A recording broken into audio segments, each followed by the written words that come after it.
चिन्तासन्तानहन्तारो यत्पादाम्बुजरेणवः स्वीयानां तान्निजाचार्यान् प्रणमामि मुहुर्मुहुः। यदनुग्रहतो जन्तुः सर्वदुःखार्तिको भवेत् तमहं सर्वदा वन्दे श्रीमद्वल्लभनन्दनम्। अज्ञानतिमिरान्धस्य ज्ञानाञ्जनशलाकया चक्षुरुन्मीलितं येन तस्मै श्रीगुरवे नमः। नमामि हृदये शेषे लीलाक्षीराब्धिशायिनम् लक्ष्मीसहस्रलीलाभिः सेव्यमानं कलानिधिम्। चतुर्भिश्च त्रिभिस्तथा षड्भिर्विराजते योऽसौ पञ्चदा हृदये।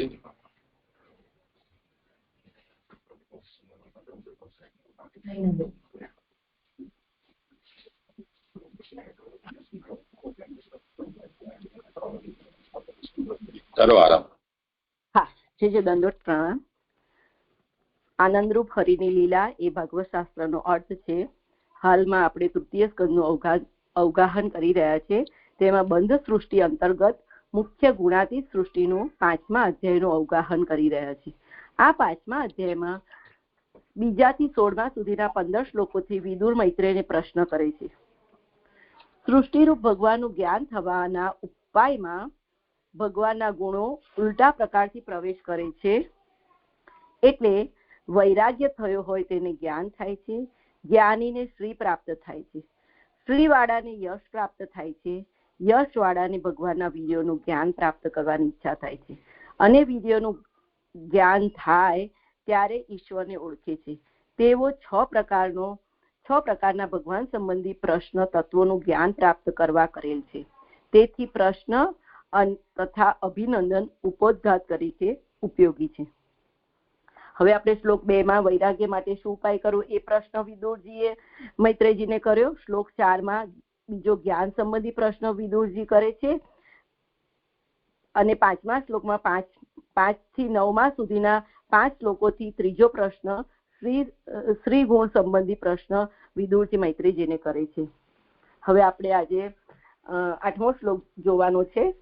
8મા શ્લોકના ભાગવતાર્થ પ્રકરણ માટે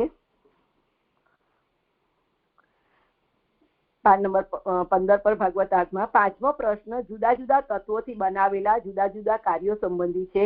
એ શ્લોક 8માં આવી રહ્યો છે.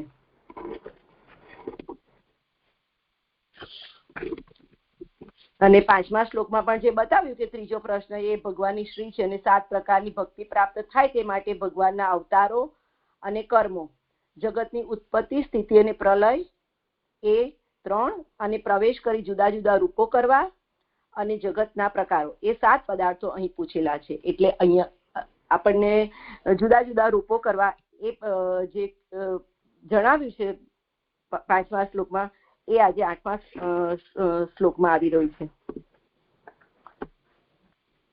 શ્લોક વળી યૈહિ તત્વભેદેહિ અધિલોકનાથઃ લોકાન અલોકાન સહલોકપાલન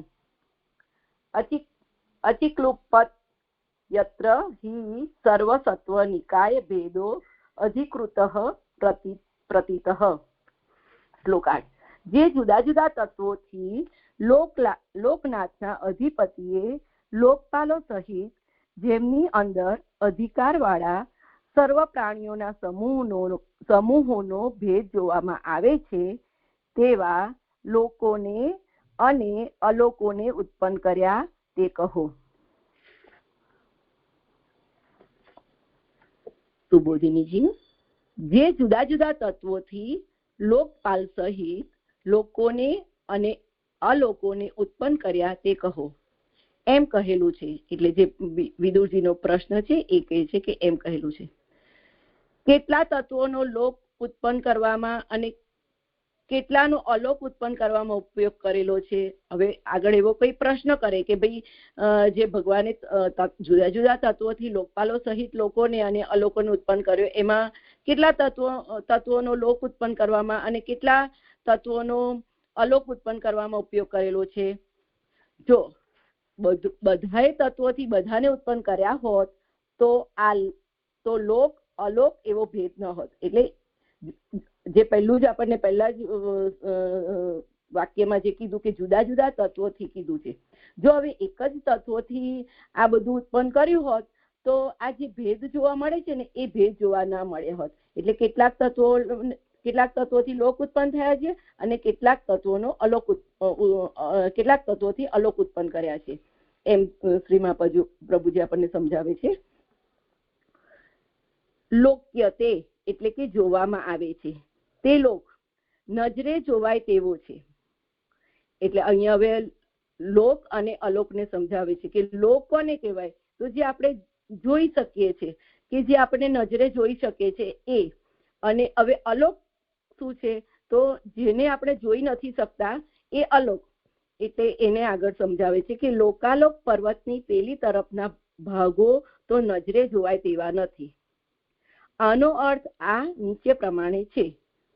એમાં 1 નંબરની ફૂટનોટ છે કે અલોકમાં પણ લોકપાલ હશે એમ લોકપાલો સહિત શબ્દથી જણાય છે, પરંતુ લોકાલોકની પેલી તરફના પ્રદેશોમાં લોકપાલો ન હોવાથી તે અલોક પ્રદેશ ન ગણાય તેવા આશયથી આ કહેલ છે, એમ પુરુષોત્તમજી કહે છે. અને લોકપાલો સહિત એ અલોકનું પણ વિશેષણ હોવાથી આ સમજાય તેવું નથી, એ નાનુભાઈ ગાંધી કહે છે. એટલે અહીંયા લોક અને અલોકને સમજાવે કે જે લોક એટલે કે આપણને જે પ્રત્યક્ષ દેખાય છે એ લોક, અને જે અલોક છે એ જેને આપણે જોઈ નથી શકતા, જે પ્રકાશ રહિત છે. એટલે અહીંયા એ રીતે મહાપ્રભુજીએ સમજાવ્યું કે લોકાલોક પર્વતની પેલી તરફના ભાગો તો નજરે જોવાય તેવા નથી, જેને આપણે દેખી નથી શકતા, પ્રકાશ રહિત અવસ્થામાં છે એ અલોક, એમ સમજાય છે. જે લોકો સ્વભાવથી જ લોકરૂપ અને અલોકરૂપ છે, પરંતુ તેજથી પ્રકાશિત નથી. એટલે લોક છે એ સ્વભાવથી જ લોકરૂપ છે, પણ જે અલોક છે તે અલોકરૂપ છે, તે તેજથી પ્રકાશિત નથી. હવે એના માટે એ તેજ અલોક કેમ તેજથી પ્રકાશિત નથી એના માટે કારણથી સમજાવે છે કે કારણ કે મનુષ્યોને જ તે તેજની જરૂર છે. એમાં મનુષ્યોને તે તેજની જરૂર છે. એમાં 2 નંબરની ફૂટનોટ છે કે મનુષ્યોને એટલે મનુષ્ય જેવા ચક્ષુવાળાઓને, એ પુરુષોત્તમજી સમજાવે છે કે જે મનુષ્ય જેવા ચક્ષુવાળા પ્રાણીઓ છે એમને તેજની જરૂર છે. તેના અભાવનું કારણ શું? એમાં 3 નંબરની ફૂટનોટ છે કે તેનો અભાવ એટલે ગુવડ વગેરેને તેજની જરૂરનો અભાવ, એમ પુરુષોત્તમજી કહે છે. અને તેના અભાવનું એટલે અલોકમાં તેજ ન હોવાનું એવો અર્થ જણાય છે. એ નાનુભાઈ ગાંધી કહે છે કે અભાવ એટલે અલોકમાં તેજ ન હોવું. હવે અને પુરુષોત્તમજી કહે છે કે અભાવ એટલે ગુવડ વગેરેને તેજ, એટલે જે પ્રાણીઓને તેજની નથી જરૂર હોતી એવા પ્રાણીઓ ને એ અલોકમાં હોય એવી રીતે સમજાય છે. હવે તેના અભાવનું કારણ શું? કે જે અલોક છે ત્યાં આગળ જે તેજ નથી, તો તે તેજ પ્રકાશિત નથી, તો એનું કારણ શું? કારણ કે આ લોકમાં જ મેઘો, કાષ્ટો, સૂર્ય વગેરે ઉત્પન્ન થાય છે. એટલે લોકરૂપ જે છે તેમાં જ આ લોકમાં જ એટલે કે આ લોકમાં જ મેઘો, કાષ્ટ, સૂર્ય વગેરે ઉત્પન્ન થાય છે, અને તેઓ એટલે કે બીજા લોકમાં કેમ હોતા નથી? હવે અહીં પ્રશ્ન થાય કે અહીંયા આગળ આ જે અલોક છે એમાં આ બધું કેમ હોતું નથી? તેથી કેટલોક પ્રદેશ પોતે જ અલોક હોય છે, ત્યાં પણ લોકપાલો હોય છે. ત્યાં ચક્ષુથી પદાર્થનું ગ્રહણ કરવા માટે તેજની જરૂર નથી, અથવા ચક્ષુ જ હોતા નથી. એમાં 4 નંબરની ફૂટનોટ છે કે ત્યાં પણ લોકપાલો હોય છે, ત્યાં પણ એટલે ગુવડ વગેરેમાં પણ, એમ પુરુષોત્તમજી કહી રહ્યા છે. અલોકમાં પણ એવો અર્થ જણાય છે. હવે આ જે જુદા જુદા તત્વોથી લોકપાલો સહિત લોકોને અને અલોકોને ઉત્પન્ન કર્યા એનો અથવા કરીને બીજો અર્થથી મહાપ્રભુજી સમજાવી રહ્યા છે કે અથવા સ્વર્ગ વગેરે લોકોને, લોક વિનાના ઉજ્જળ પ્રદેશ રૂપ અલોકોને, અને 3 માં કે છે લોકમાં પણ લોકપાલો સાથેના એવા 3 ને ઉત્પન્ન કર્યા. અહીંયા જે જુદા જુદા તત્વોથી જે આપણને ભિન્નતા સમજાવી રહ્યા છે કે જે જુદા જુદા રૂપો ભગવાને કર્યા છે, તો એ જુદા જુદા રૂપોમાં અથવા કરીને બીજો અર્થ કર્યો કે સ્વર્ગ વગેરે લોક, અલોક, ઉજ્જડ પ્રદેશ એટલે અલોક, અને લોકમાં પણ લોકપાલો સાથેના એવા 3 ને ઉત્પન્ન કર્યા. જ્યાં ઉત્પન્ન કર્યા તે કહો એવો પ્રશ્ન છે. એટલે એને કહે છે કે રાજસ લોકો છે, તામસ અલોકો છે અને સાત્વિક લોકપાલો છે. એવા 3 ભેદ કેમ ગણાવ્યા એવી શંકા થાય. તેથી જેમની અંદર અધિકાર વાળા સર્વ પ્રાણીઓનો સમૂહનો ભેદ છે અને જોવામાં આવે છે એમ કહેલું છે. એટલે અહીંયા શંકા કે અહીંયા ગાડે સાત્વિક રાજસ લોકને રાજસ ગણાવ્યા, અલોકને તામસ ગણાવ્યા અને લોકપાલોને સાત્વિક ગણાવ્યા. તો એવી શંકા થાય તો કે છે કે જેમની અંદર એટલે પ્રભુની અંદર તો સર્વ પ્રાણીઓનો સમૂહનો ભેદ છે અને તે જોવામાં આવે છે એમ કહેલું છે. વળી બધા પ્રાણીઓ જુદી જુદી યોનિઓમાં ઉત્પન્ન થયેલા જીવો છે. તેઓનો નિકાય એટલે સમૂહ, તેનો ભેદ એટલે સાથે ન રહેવું તે એટલે આ જે બધા સર્વ પ્રાણીઓ છે, જુદા જુદા જે જુદી જુદી યોનિઓમાં જે પ્રાણીઓ છે એ બધા તો પ્રભુની અંદર રહેલા છે. એટલે સમૂહ તો ભગવાનની અંદર છે, પરંતુ લોકમાં બધા પ્રાણીઓ જુદી જુદી યોનિમાં અને જુદા જુદા સ્થળે રહે છે. ભગવાનમાં એ સર્વ પ્રાણીઓના સમૂહનો ભેદ ભગવાનની અંદર જ બધા રહેલા છે એમ સમજાવે છે. સમૂહો પણ જુદા જુદા રહે છે એમ કહેલું છે. એ જે જુદા જુદા પ્રાણીઓના સમૂહ છે એ પણ જુદા જુદા રહે છે, કારણ કે કીડીઓ અને પક્ષીઓ એક સ્થળે રહેતા નથી. તે સમૂહ પણ અધિકાર વાળો છે, તેમાં પણ અધિકારીઓ હોય છે. તે સમૂહ પણ અધિકાર વાળો છે અને તેમાં પણ અધિકારીઓ હોય છે. એમાં 5 નંબરની ફૂટનોટમાં કહે છે કે અધિકારીઓ એટલે અમુક કાર્ય કરવા મુકરર કરેલા જીવો. તેમ ન હોત તો ઉપદિકા જાતની કીડીના મુખમાં જલ ન હોત, કાગડાઓને એક આંખ ન હોત અને પશુઓમાં શિંગડાવાળા અને શિંગડા વિનાનાનો ભેદ ન હોત. વળી આ બધોય ભેદ જોવામાં આવે છે. એટલે બધા પ્રાણીઓમાં આપણને ભેદ જોવામાં આવે છે. આપણને ખબર નથી કે કીડીના મુખમાં જલ, આપણને પ્રાણીઓનું જ્ઞાન નથી એટલે આપણને સમજાતું નથી, પણ આ બધા પ્રાણીઓ જુદી જુદી જાતના છે અને જુદી જુદી જાતના સમૂહો એમાં રહેલા છે. એટલે જ અહીંયા મહાપ્રભુજી આપણને સમજાવે છે કે કીડીના મુખમાં જલ ન હોત, કાગડાઓને એક આંખ ન હોત અને પશુઓમાં શિંગડાવાળા અને શિંગડા વિનાનાનો ભેદ ન હોત. વળી આ બધોય ભેદ જોવામાં આવે છે. ભલે આપણને જોઈ નથી શકતા, પણ એ બધો ભેદ તો પક્ષીઓમાં જોવા મળે છે. જ્યાં બધાય ભેદો દેખાય છે અથવા ત્યાં કેટલા ભેદો જણાયા વિનાના છે તે કહો. એટલે આ બધો ભેદ જે છે એ આપણને જણાતા નથી, એ બધું જ આપ મને કહો એમ વિદુરજી કહી રહ્યા છે. હવે આગળ ઉત્તરાર્ધ કહે છે કે અચિક્લુપ્ત એટલે જે અચિકુપ્લત યત્ર જે છે એને સમજાવે છે કે મોટા જગતની રચના કરવામાં આવે તેમાં તત્વોનો ભેદ હોય તે યોગ્ય જ છે એવો શ્લોકમાંનો હિ શબ્દનો અર્થ છે. જે કીધું કે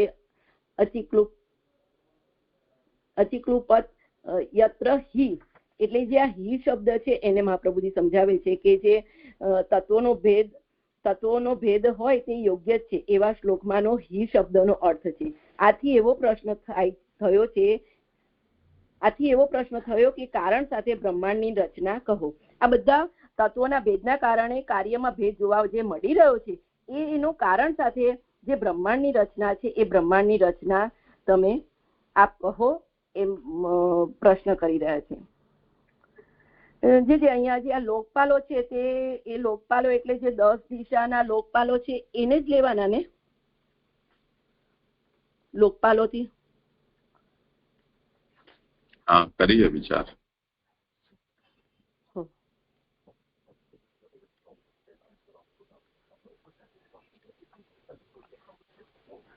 કઈ હોય વિચારની કવિને પણ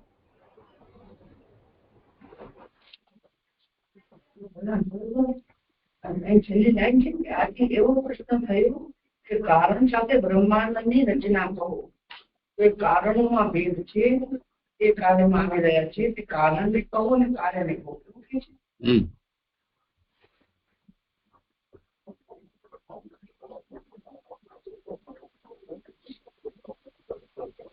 લોકપાલો તો ઠીક છે, જેમ સ્વર્ગલોક નો તો પુરંદર ઇન્દ્ર છે, લોકપાલ છે, એવી રીતે તે લોકના લોકપાલ.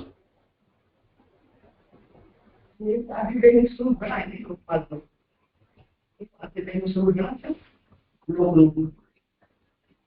છે લોકપાલ જ છે. આધિદૈવિક સ્વરૂપ શું? તરીકે નહીં. લોકનો આધિદૈવિક સ્વરૂપ કોઈ લોકપાલ નથી. જે લોકપાલ છે તે આદિદેવી લોક છે ને, આદિદેવ એ લોકપાલ નહીં હેન્ડલ કરનાર. હા, તો જેમ સ્વર્ગ છે એક લોક છે, તો સ્વર્ગનો લોકપાલ ઇન્દ્ર થયો એમ. દિક્પાલને લોકપાલ સમજાય. દિક્પાલ કહેવાય છે. હા, દસ દીક્ષુ તું તે તત્ર સ્વર્ગસ્થસ્તુ પુરંદર એમ કહ્યું છે.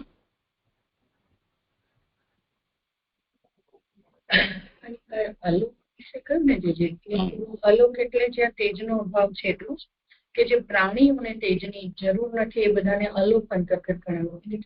બંને રીતે અર્થ કર્યા છે.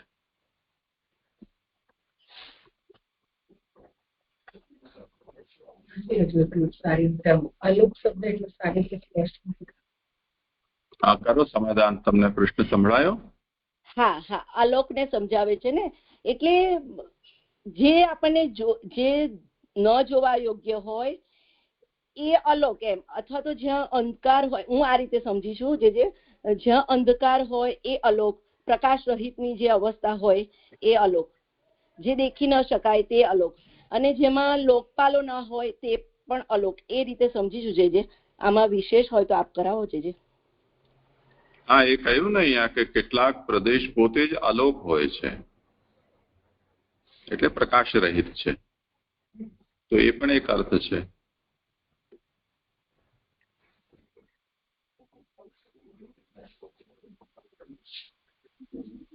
એવું સમજાવ્યું. પક્ષીઓ અને પક્ષીઓના સમૂહમાં વળી પાછા એના ભેદ, વાનર અને પક્ષીમાં ભેદ, એવી રીતે પક્ષીઓમાં પણ વળી પાછા જેમ કીડીમાં સમૂહોમાં વળી પાછા એના ભેદો. એટલે બંને રીતે અર્થ કરેલા છે. લોકનો અર્થ સ્થાન, લોક એટલે મનુષ્ય કે મનુષ્ય આદિ જે લોક છે તે.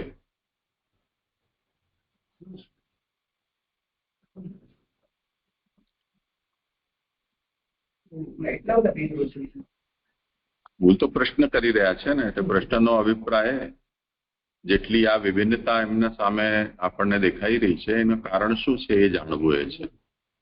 તો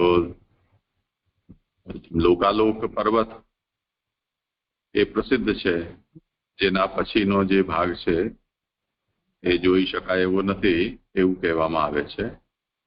તો એક તો દ્રશ્ય લોક અને એક જે દ્રશ્ય ન હોય તે પ્રકારનો લોક.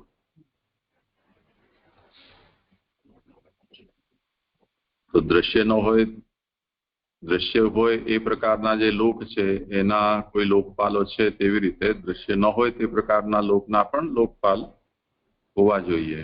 તો હોય તો એના સહિત જણાવો. અને જે દ્રશ્ય નથી તે પ્રકારના જે લોકો છે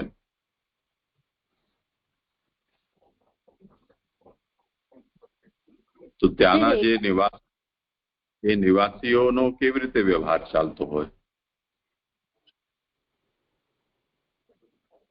તો એ લોકોને ચક્ષુની આવશ્યકતા ન રહી જતી હોય, તો એના માટે જેમ આપણને ઉદાહરણ આપ્યું છે કે ભૂતલ ઉપર જેમ દિવસમાં ચામાચીડિયાઓ છે એ જોઈ નથી શકતા અને રાત્રે જુએ છે, તો રાતનો જે અંધકાર છે એ એમને પ્રકાશની અપેક્ષા નથી, અંધકારમાં પણ એમનું કામ ચાલે છે. એમને ચક્ષુરેન્દ્રિય અને આલોક પ્રકાશના વિના પણ એ લોકો પોતાનું કાર્ય કરી શકે છે, તેવા હોઈ શકે. તે જ રીતે ભૂચર વગેરે છે, જલચરો છે, તો જે બહુ જ ગહેરા સમુદ્રની અંદર ફસનારા જીવો છે ત્યાં સુધી તો સૂર્યનો પ્રકાશ પહોંચતો નથી હોતો, તો વિના પ્રકાશે પણ. તો હવે આ જે અલોક જે છે એના ઘણા બધા અર્થ થઈ શકે ને. આ જે આપણને દૃશ્યમાન જે લોક છે એના અંદર પણ અલોક જેવું છે કે જ્યાં પ્રકાશ નથી. તેમ મૂળ તાત્પર્ય એ છે કે જેટલા પણ હોય, ચાહે દૃશ્ય હોય ચાહે અદૃશ્ય હોય, એ બધાના કારણ સહિત અમને જણાવો.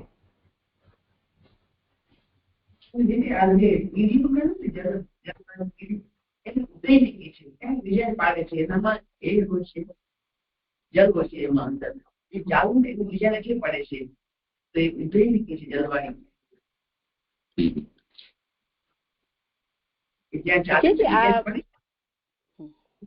છે એવું સાંભળ્યું છે. હા બોલો. હા જી, આ જે કીધું ને અહીંયા આગળ ચોથી કે પાંચમી લાઈનમાં છે કે લોકો સ્વભાવથી જ લોકરૂપ અને અલોકરૂપ છે, પરંતુ તેજથી પ્રકાશિત નથી. જે પાંચમી છઠ્ઠી લીટી, તો એ લોકોથી એ આ મનુષ્ય લોક લેવું પડશે ને કે મનુષ્ય લોક સ્વભાવથી લોકરૂપ છે અને અલોકરૂપ છે, તેને તે તેજથી પ્રકાશિત નથી. આ થોડી વાક્ય તાત્પર્ય સમજાય છે, પણ આ વાક્ય રચનાથી થોડુંક બેસતું નથી કે લોકો સ્વભાવથી જ લોકરૂપ અને અલોકરૂપ છે, પરંતુ તેજથી પ્રકાશિત નથી. એટલે મનુષ્ય લોકને તેજની જરૂર છે અને જે અલોકરૂપ છે તેને તેજની જરૂર નથી. એટલું સમજાઈ ગયું, પણ આ વાક્ય રચનાથી થોડુંક. એટલે આ પેરેગ્રાફના અંતમાં કહ્યું ને કે ત્યાં ચક્ષુથી પદાર્થ ગ્રહણ કરવા માટે તેજની જરૂર નથી, અથવા ચક્ષુ જ હોતા નથી. એ જ તો વાત ત્યાં કહી છે. હા, એટલે એ રીતે તો હું સમજી કે તે, અને પરંતુ તેજથી પ્રકાશિત નથી એ પણ ત્યાં જ કીધું છે, અને એ રીતે તો સમજાઈ જશે. હા જે મારા શ્લોક સંપન્ન થયા. દંડવત પ્રણામ. જે આગળ જેમનો ક્રમ હોય. એટલે એક અલોક અને લોકનું એક પૂછવું હતું કે લોક અને અલોક અને મધ્યમાં આનો નિર્ણય કેવી રીતે થાય એમ. એટલે જેમ ઘણા બધા લોક છે અને એને આપણે જેવી રીતે જોઈએ તો પૃથ્વી લોક મધ્યમાં છે, અને એમાં એના હિસાબે આપણે જોઈએ તો એક તો ઉપરી લોક હોય છે અને એક અધો લોક હોય છે. તો જેમ અતલ, સુતલ, વિતલ આદિ પાતાલ સુધી, અને ઉપર સ્વર્ગ આદિ. તો અધોલોક બધા જ અલોકમાં ગણવા. એટલે આમાં જો એનું એવી કોઈ સ્પષ્ટતા નથી, એટલે કહી ન શકાય. પણ જેમ સ્વર્ગાદિમાં તો ગતિ જાણી સાંભળી છે, પણ અધોલોકમાં ગતિ થાય એવું ક્યારે એમ સાંભળ્યું નથી. પ્રસિદ્ધ પુરાણાદિમાં પણ એવી રીતે સાંભળ્યું નથી. ભલે શોધખોળ માટે ગયા હોય એવું સાંભળવામાં આવ્યું છે, પણ તો એ તો શક્તિ સામર્થ્ય અને વિશેષ ના કારણે એ ગયા હોય, પણ બાકી ગતિ એવી તો કોઈ જાણી નથી. એવી સ્વર્ગાદિમાં તો જાણી છે, તો પછી શું અધોલોકને પણ જેટલા પણ છે બધાને અલોક કહી શકાય કે ન કહી શકાય, પાતાલ સહિત?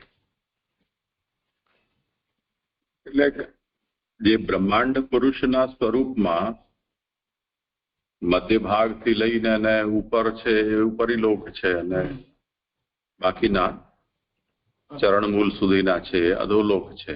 આ રીતે મધ્ય અને ઉર્ધ્વ અને અધોનો વિવેક છે. પૃથ્વી હોય કે જે હોય તે બીજો મુદ્દો છે. તો અહીંયા જે મધ્ય કે ઉર્ધ્વ લોક છે એનું તાત્પર્ય આ રીતે સમજવું જોઈએ.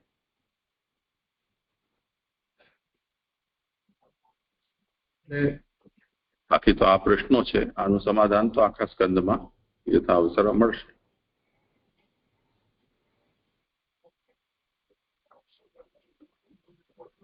એટલે અહીંયા મને એવું લાગ્યું કે અહીંયા જે ગિરધરજી ની ટીકા છે એમાં શ્રીએ પાતાલાદિન અલોકાન લોક અલોક લોક પર્વતા દિવી બહિર્ભાગાન અચીકૃત, એટલે એવી રીતે એની વ્યાખ્યા કરી છે.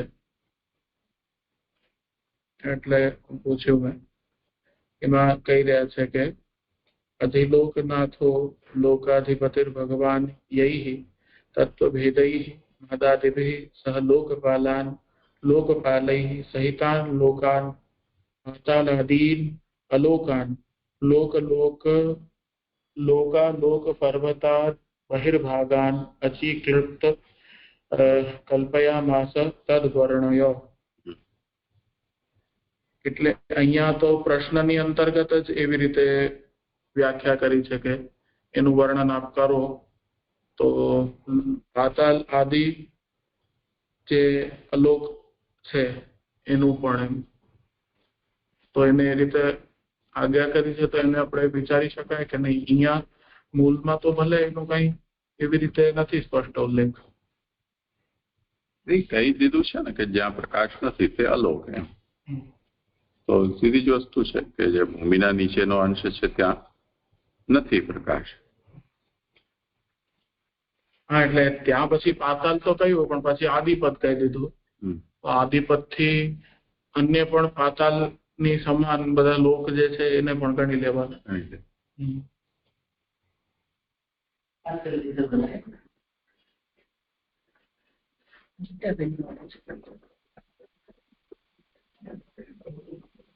હવે કરો ભલે આગળ. હા, દંડોત પ્રણામ જીજી. મારો વારો છે. હા, હવે બ્રહ્માંડ સાથે કારણ સાથે બ્રહ્માંડની રચના કહો એમ કહ્યું આગલા શ્લોકમાં. હવે કે છે કે આ 9મો શ્લોક, વળી એન પ્રજાના મૃત આત્મકર્મ રૂપા વિના નામ ચભિદામ વ્યધત નારાયણો વિશ્વ સુગાત્મયોની ત્રૈતત્ય નો વર્ણય વિપ્રવર્ય. અને જેનાથી વિશ્વ રચનાર આત્મયોની નારાયણે પ્રજાઓના સ્વરૂપ કર્મ અને નામનો ભેદ કર્યો. અને હે ઉત્તમ વિપ્ર, આ અમને કહો. હવે સ્વરૂપ કર્મ અને રૂપ અને નામનો ભેદ પૂછે છે સુબોધનીજી. પ્રજાઓના દરેકમાં આત્મા, સ્વરૂપ, કર્મ, રૂપ, અભિધા નામ આમનો જે પ્રયોજનને લીધે ભેદ કર્યો તે કહો. એક યોનિમાં પણ અનંત જ ભેદો હોય છે, અને તેઓમાંના એક સ્વરૂપ વગેરે કોઈ પણ પ્રકારથી પણ બીજા કોઈના જેવો હોતો નથી. તે શા માટે એવો પ્રશ્ન કરે છે. હવે કહે છે કે યોનિઓમાં અનેક ભેદો હોય છે, અને એવા એક કોઈ છે એના જેવું બીજું તો હોતું જ નથી, બધા અલગ અલગ જ હોય છે. તો એ શા માટે એવો પ્રશ્ન કરે છે. કારણ વિના આ કરત જ નહીં એવી શંકા થાય. એટલે કહે છે કે એનું કંઈક કારણ હોય તો જ આ કરે ને આવો પ્રશ્ન, નહીતર ન કરત. તેથી વિશ્વ રચનાર આત્મયોની નારાયણે એમ કહેલું છે. એના માટે ભગવાનનું વિશ્વ રચનાર નામ અને આત્મયોની નારાયણે એમ કહેલું છે. આ વિષયમાં 3 કારણ હોવાનું અમારી જાણમાં છે, બીજા જાણમાં નથી.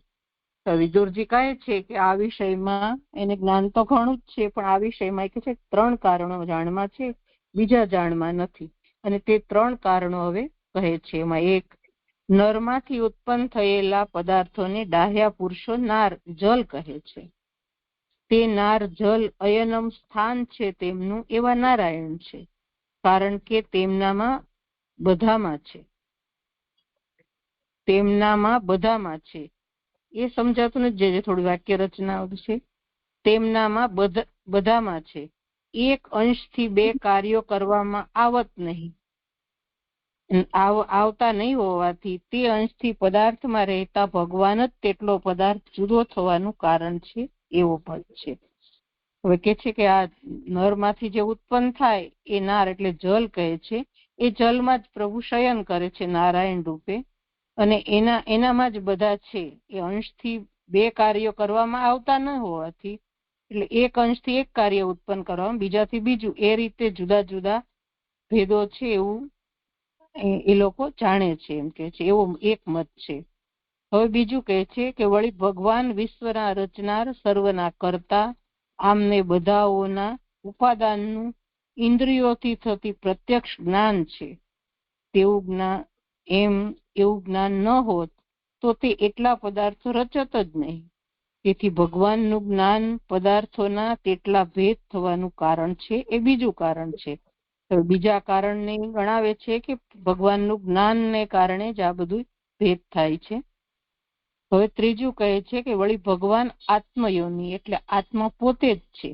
યોની કારણ જેમનું છે તેવા, એટલે પુરુષ પ્રકૃતિ પોતે જ થયેલા છે આત્મયોની તરીકે. આત્મા પોતે જ છે દરેકના. કારણ જેમનું છે તેવા છે. આ પોતે પોતાનામાંથી જ ઉત્પન્ન થાય છે. તેથી ભગવાનનો કોઈક એવો ગુણ છે કે જેનાથી તે પોતે જ પોતામાંથી ઉત્પન્ન થાય છે, એટલે ભેદવાળા થાય છે. એવી રીતે આ અનંત આકાર વાળા થયેલા હોવાથી પોતે જ તેટલા રૂપ વાળા છે એમ કહ્યું છે.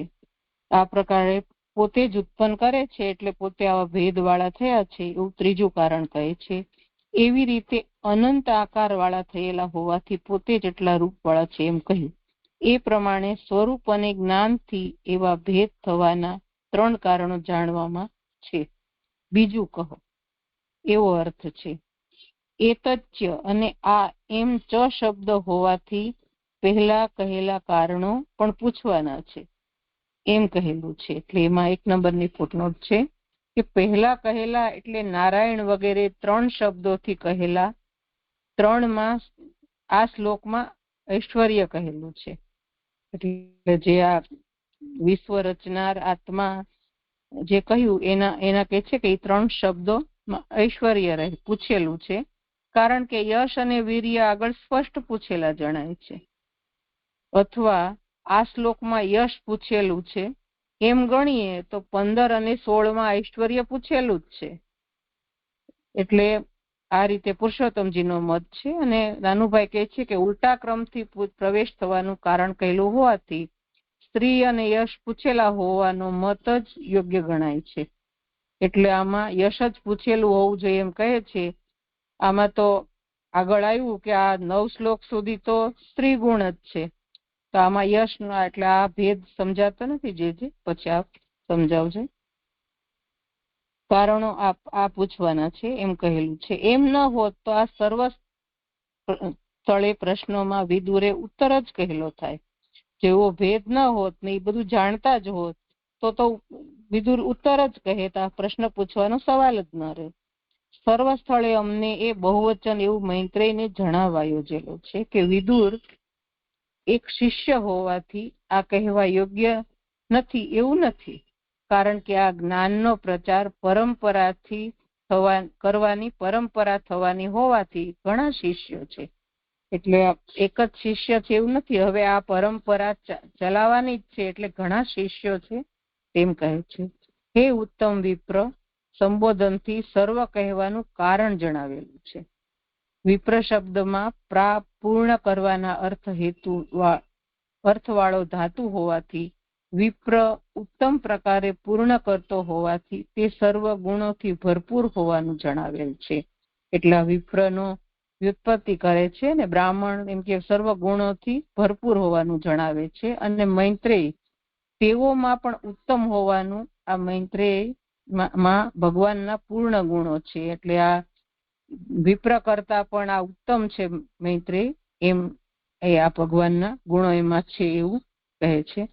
જે આ શ્લોક પૂરો થયો. આ ભેદ આ સ્ત્રી ગુણ ને યશ ગુણ નો સમજાતો નથી. જે પ્રણામ. આમાં શું નથી સમજાયું એ કહો. આગળ એમ આવી ગયું કે આ 9મા શ્લોક સુધી સ્ત્રી ગુણ છે અને આમાં ફૂટનોટમાં કહેલું છે કે આમાં યશ પૂછેલું છે, એ નથી સમજાતું. જે બીજી તો એનું જ તો સમાધાન કર્યું ને અહીંયા. ફૂટનોટ એ વાતના સમાધાન માટે જ તો કરેલી છે. એ જરા વાંચી લો તો થઈ જાય સ્પષ્ટ. હા જે એ તો વાંચી, પણ એમાં યશ પૂછેલું છે એમ કહેલું છે. આ શ્લોકમાં યશનો જ પૂછેલ હોવાનો મત જ યોગ્ય જણાય છે એવું છે. એટલે શ્રી ગણવું કે યશ ગણવું એ પૂછું છું. વિકલ્પથી કયો છે ને? હા જી.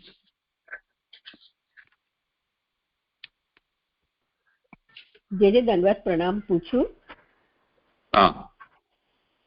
જે પહેલો પોઈન્ટ આવ્યો ને કે નરમાંથી ઉત્પન્ન થયેલા તત્વો ડાયા પુરુષો નાર જલ કહે છે.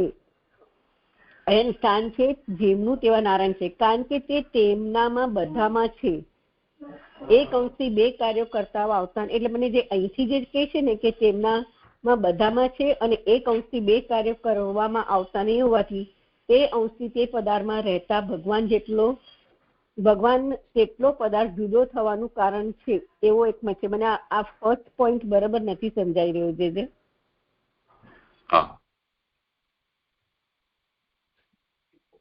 એટલે તે તેમનામાં બધામાં છે એટલે તે બધા મહાભૂતોમાં એમ સમજવા.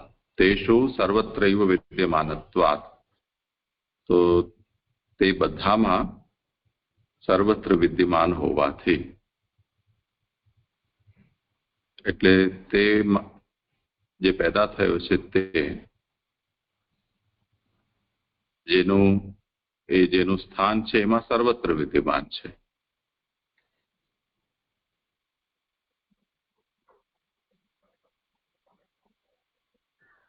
પછી આ એક અંશથી બે કાર્ય કરવામાં આવતા નહીં હોવાથી એટલે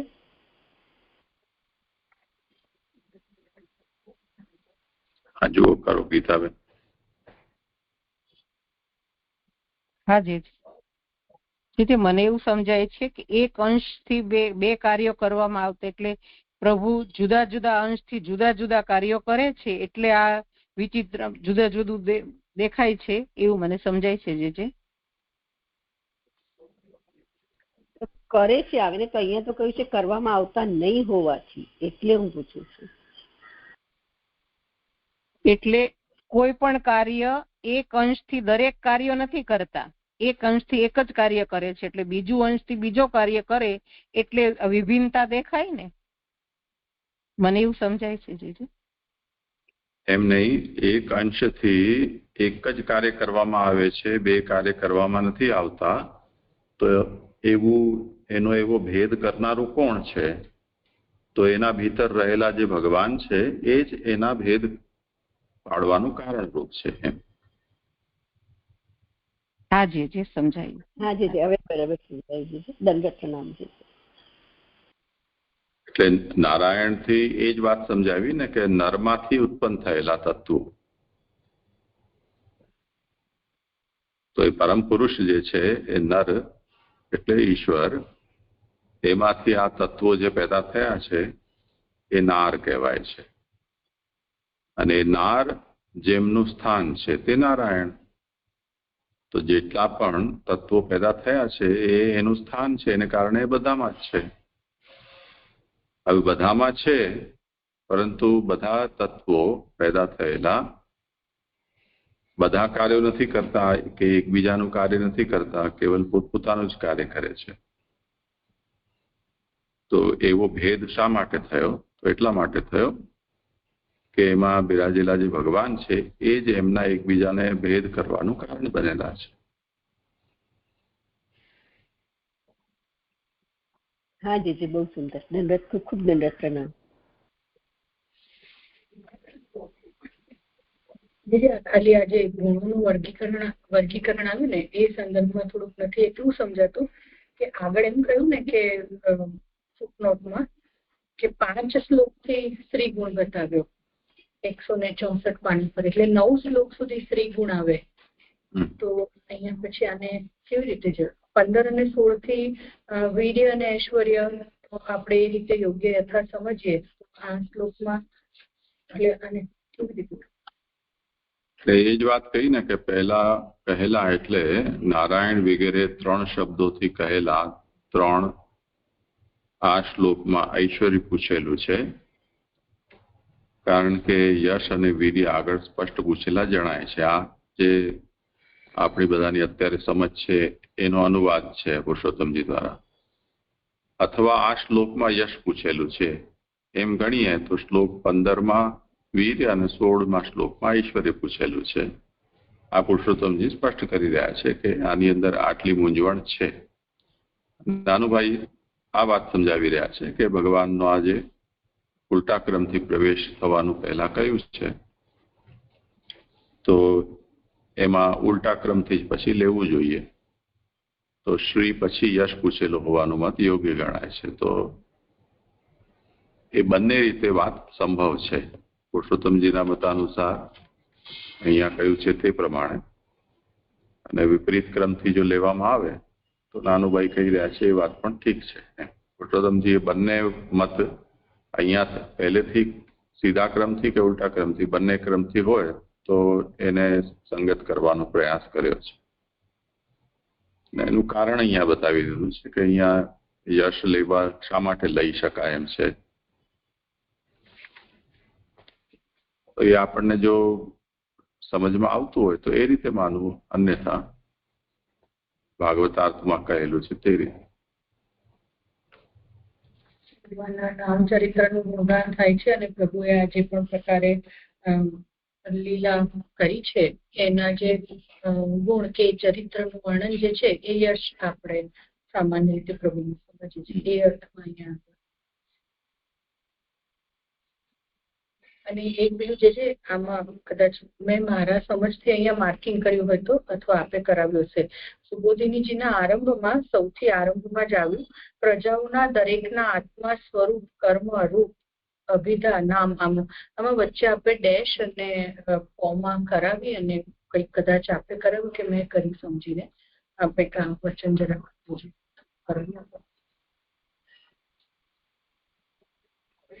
એટલે આત્મા બરાબર સ્વરૂપ, કર્મ બરાબર રૂપ, અભિધા બરાબર નામ, એનો અર્થ કરી રહ્યા છે ને. આત્મા કર્મ રૂપાવિધાનમ, આત્મ કર્મ રૂપાવિધાનમ એ મૂળમાં શબ્દ છે. એમાં આત્મા શબ્દનો મતલબ અહીંયા સ્વરૂપ સમજવાનો છે. પછી જે કોમા છે નહીં આવે, કર્મ બરાબર રૂપ. હા, નહીં, કર્મ રૂપાવિધાનમ. કર્મ અલગ આઈટમ છે, રૂપ અલગ છે, અને અવિધાનો મતલબ નામ. એમ કર્મ અને રૂપ તો ઉપર ગણાવેલા જ છે ને. એટલે અનુવાદમાં એ વાત કહેલી જ છે કે પ્રજાઓના સ્વરૂપ. ત્યાં એ મહાપ્રભુ જે સુબોધનીજી કર્યા છે અર્થ એને જ મૂળમાં અનુવાદ કરી દીધો છે નાનુભાઈએ, કે નારાયણે પ્રજાઓના આત્મની જગ્યાએ સ્વરૂપ અર્થ કરી દીધો છે, જે સુબોધનીજીમાં બતાવેલો જ છે. પછી કર્મ, પછી રૂપ અને અભિધાનનો મતલબ નામ.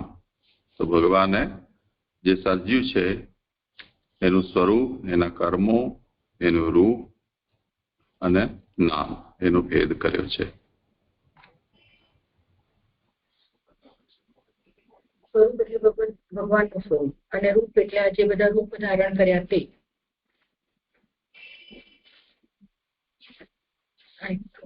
હા, એ કરો સમાધાન.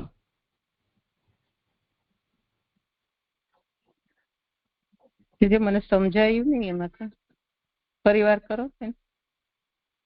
સ્વરૂપ શબ્દનો શું અર્થ અહીંયા એમ કહી રહ્યા છે.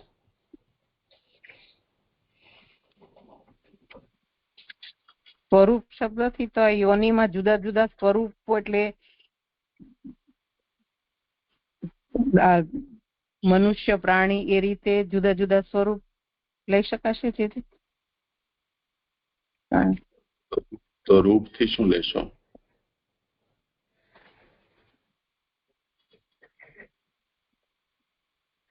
જે એ નથી સમજાતું. તો હા, એટલે જે તમે અર્થ બતાવ્યો એ રૂપનો છે, અને સ્વરૂપનો મતલબ એમનું તાત્વિક રૂપ. એ તો અહીંયા એ જ બતાવ્યું ને, નરાજ જાતાની તત્વાની નારાયણી વિદુર્બુધા. આ બધાનું મૂળ રૂપ નર છે, તો એ સ્વરૂપ થઈ ગયું. હા, જે સમજાયું. હા, ખૂબ સરસ સમજાયું. હા, કરો આગળ. જે તમે કીધું તે અચ્છા, હા, ભલે ભલે. Thank you. હવે થઈ ગયું.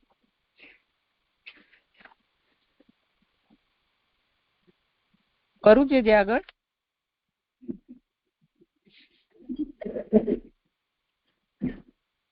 હલો હા કરો એમ કે છે. હા હા હા હા હવે આગળ તે છે એમાં ભાગવતાર્થમાં આપણે 17મા પેજ ઉપર પહેલા પેરેગ્રાફમાં છે કે આ 10મા શ્લોકમાં તેણે ચારે વર્ણોના અલ્પ સુખ આપનારા કર્મો વ્યાસજીથી સાંભળી પોતે તેથી ધરાઈ ગયેલ હોવાનું જણાવી પોતાની રુચિ પણ જણાવી છે એમ કે છે.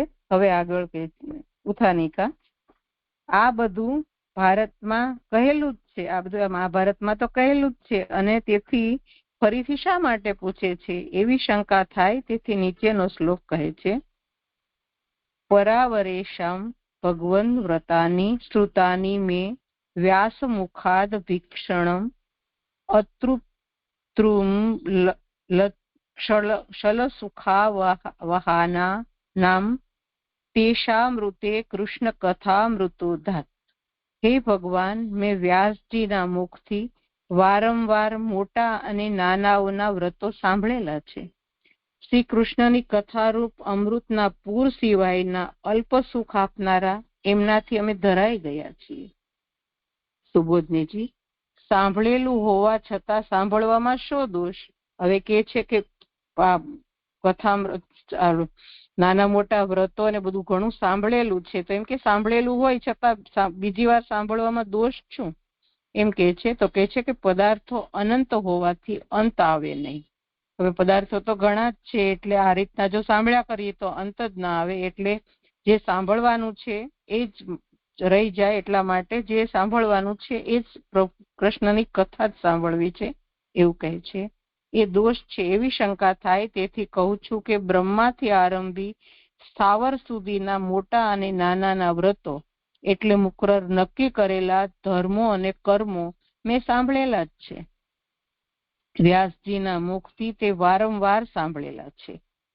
કારણ કે વ્યાસ નીતિનું જ્ઞાન થાય તે માટે બધાના ધર્મો ઘણા પ્રકારે કહેતા. એટલે વિદુરજી તો યમ છે એટલે એને વ્યાસ નીતિ એટલે નીતિનું જ્ઞાન એને વ્યાસ તરફથી મળતું એટલે કે છે કે તો ઘણા પ્રકારે એ લોકો ધર્મો ઘણા પ્રકારે કહેતા. કારણ કે તેમ ન કહેતા હોય તો રાજ્યમાં બુદ્ધિ સ્થિર ન થાય. એટલે પોતે જે રાજ્યમાં બુદ્ધિ સ્થિર કરવી છે, જો એ આવું જ્ઞાન ન મેળવે તો ન થાય. તેથી ઘણા સાંભળ્યા છે, પરંતુ હવે રાજ્ય જ તજેલું હોવાથી તે ધર્મોનો બુદ્ધિને અણગમો થયો છે. હવે તો રાજ્ય જ છોડી દીધું છે એટલે આ સાંભળવું નથી તેમ કહે છે. અણગમો થવાનું કારણ અલ્પ સુખ આપનારા વિશેષણથી કહેલું છે કે આવા બધા છે અલ્પ સુખ આપનારા છે એટલે ઉત્તમ સુખ આપનારા જ કહો એમ કહ્યું છે. તે ધર્મોવાળાઓનું શ્રવણ કરવાથી હૃદયમાં એવા વિચાર થતા છેવટમાં છેવટ તેવા ધર્મોવાળા થવાય. એટલે આ થવાય અથવા તે દોષમાંથી છુટકારો થાય. બંને પ્રકારે ફલનો વિચાર કરતા અલ્પ સુખ થાય. સ્વરૂપથી તો તે ફલ દુઃખરૂપ જ છે. એટલે આ બધા ધર્મો અને કર્મોના જે સાંભળવાનું છે એમાં અલ્પ જ સુખ છે અને તે દુઃખરૂપ જ છે એમ કહે છે. તેથી અલ્પ સુખ આપનારા છે એમ કહેલું છે. તેથી અમે તેમનાથી ધરાઈ ગયા છીએ. હવે પછી તેની શ્રવણ કરવાની ઈચ્છા થતી નથી એવો અર્થ છે. તેમનાથી એટલે તે પ્રસિદ્ધ ધર્મવાળાઓથી શ્રી કૃષ્ણની કથારૂપ અમૃતના પૂર સિવાયનાથી ધરાઈ ગયા છીએ. પરંતુ શ્રી કૃષ્ણની કથા જ અમૃતોદ્ય અમૃતનું પૂર છે, તેનાથી ધરાયા નથી. વળી અલ્પ સુખથી ધરાવવું અને અમૃતના પૂરથી ન ધરાવવું એવો વિરોધાભાસ સૂચવેલો છે. એટલે કે છે અલ્પ સુખથી ધરાઈ ગયા છે અને આ અમૃતનું પૂર છે કથારૂપ એનાથી નથી ધરાયા, એ વિરોધ જણાવેલો છે. તેથી આ નીચે પ્રમાણે એનો અર્થ કરે છે કે ઈચ્છા વિષય પ્રમાણે થાય છે. એમાં 1 નંબરની ફૂટનોટ છે કે ઈચ્છા એટલે અમુક પદાર્થ કરવાની ઈચ્છા. એટલે જે વિષય હોય એ પ્રમાણે ઈચ્છા થાય. એ કહે છે કે અમુક પ્રકારે એની ઈચ્છા થાય છે અને તે પ્રાપ્ત થતા મટી જાય છે. આપણને એ ઈચ્છા પૂરી થાય એટલે એ ઈચ્છા પૂરી થઈ જાય છે. વળી તે વિષયની સમાન વિષયના પ્રમાણમાં થાય છે, એના પ્રમાણમાં થાય છે, એ અધિક નથી થતી એમ. વળી વિષય અલ્પ હોવાથી તે સર્વત્ર સર્વ વિષયના સંબંધમાં કીડીની ભૂખની પેઠે અલ્પ જ થાય છે, કારણ કે કીડી હાથીએ ખાવા યોગ્ય પદાર્થનો ભોગ કરવા યોગ્ય નથી, કારણ કે તે પ્રમાણમાં જ થાય છે. કહેવાનો મિનિંગ એ છે કે કીડીને કીડી જેટલું મળે, હાથી એટલે આપણે પ્રમાણમાં જ થાય છે, એનાથી વધારે થતી નથી, અને તે સંતોષાતા પૂર્ણ થઈ જાય છે. એટલે આ કહ્યું છે અન્નથી ધરાત. તેથી ભગવાનના સંબંધવાળી જે ઈચ્છા છે તે ભગવાન અનંત ગુણો વાળા હોવાથી ઘણા સમયે પણ તેમના સર્વ ગુણને ગ્રહણ કરવાની શક્તિવાળી ન હોવાથી પૂરી થતી નથી, તેથી તે દૂર થતી નથી. હવે આપણામાં તો એટલી શક્તિ મનુષ્યમાં હોતી નથી, એટલે ભગવાનના ગુણો તો અનંત છે, અને તે શક્તિ એટલી નથી, એટલે એ આપણે એ અમૃતરૂપ કથાનું શ્રવણ તૃપ્તિ થતી જ નથી. શ્રી કૃષ્ણ એટલે સદાનંદ, તેમની કથા તેવા રૂપવાળી એટલે સદાનંદ છે, કારણ કે ભગવાનના ગુણો ભગવત રૂપ છે. વળી રસવાળો આનંદવાળો પદાર્થ ઘણો લેવાય અને અલ્પ રસવાળો થોડો લેવાય, એવો પણ આપણો અનુભવ છે. એટલે એમ કે છે કે ઝાઝા રસવાળો આનંદવાળો પદાર્થ હોય એ વધારે લેવાય અને અલ્પ રસવાળો ઓછો લેવાય, એવો આ અનુભવ પણ છે, એમ કહે છે પોતાનો. એટલે આ રીતે કથામૃત કહેવાનું કહે છે. જે પ્રણામ. જે શ્લોક પૂરો થયો.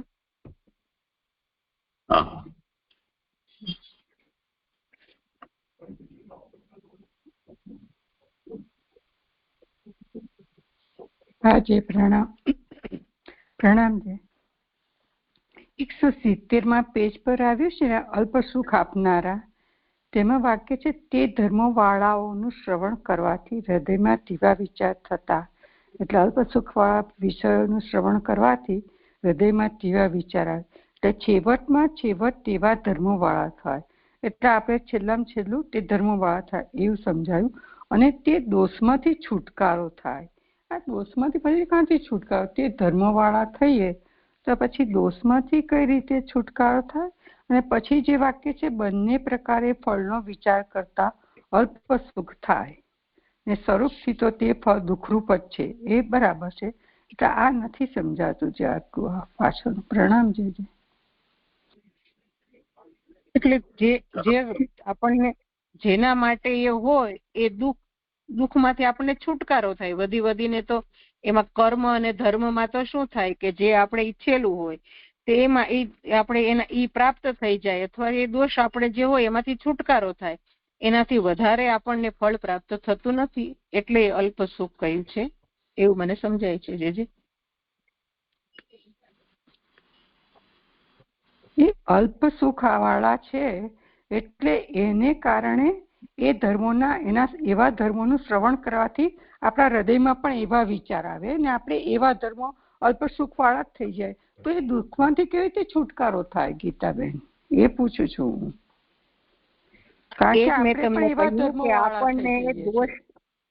આપણને એનાથી વધારે ફળ શું મળે? બહુ તો એનાથી આપણને કઈક દોષ એવો થયો હોય તો એમાંથી છુટકારો થાય.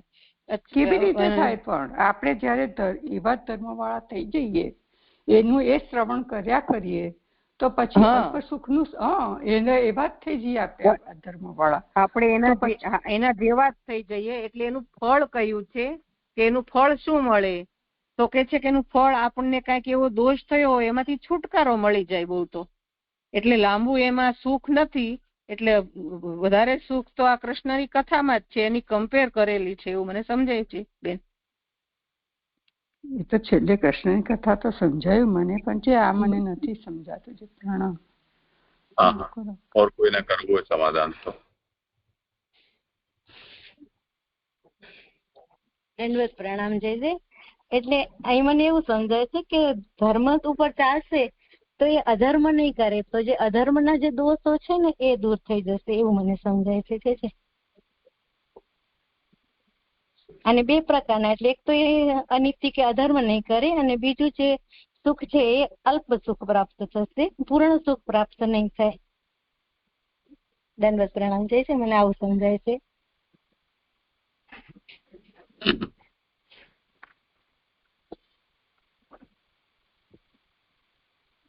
કોઈને કંઈ કહેવું હોય તો.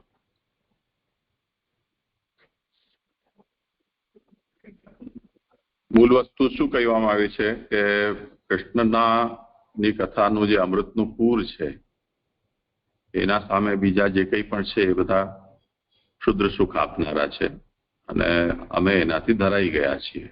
એટલે મહાભારતમાં વ્યાસજીએ બધું ઘણું બધું કહ્યું છે, પરંતુ કૃષ્ણ કથાના અમૃતના પૂર સિવાય એ બધું અમને ક્ષુલ્લક જણાય છે.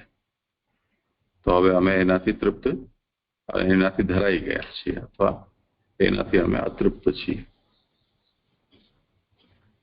તો એના ઉપર આ પ્રશ્ન ઉઠાવ્યો છે. જુઓ,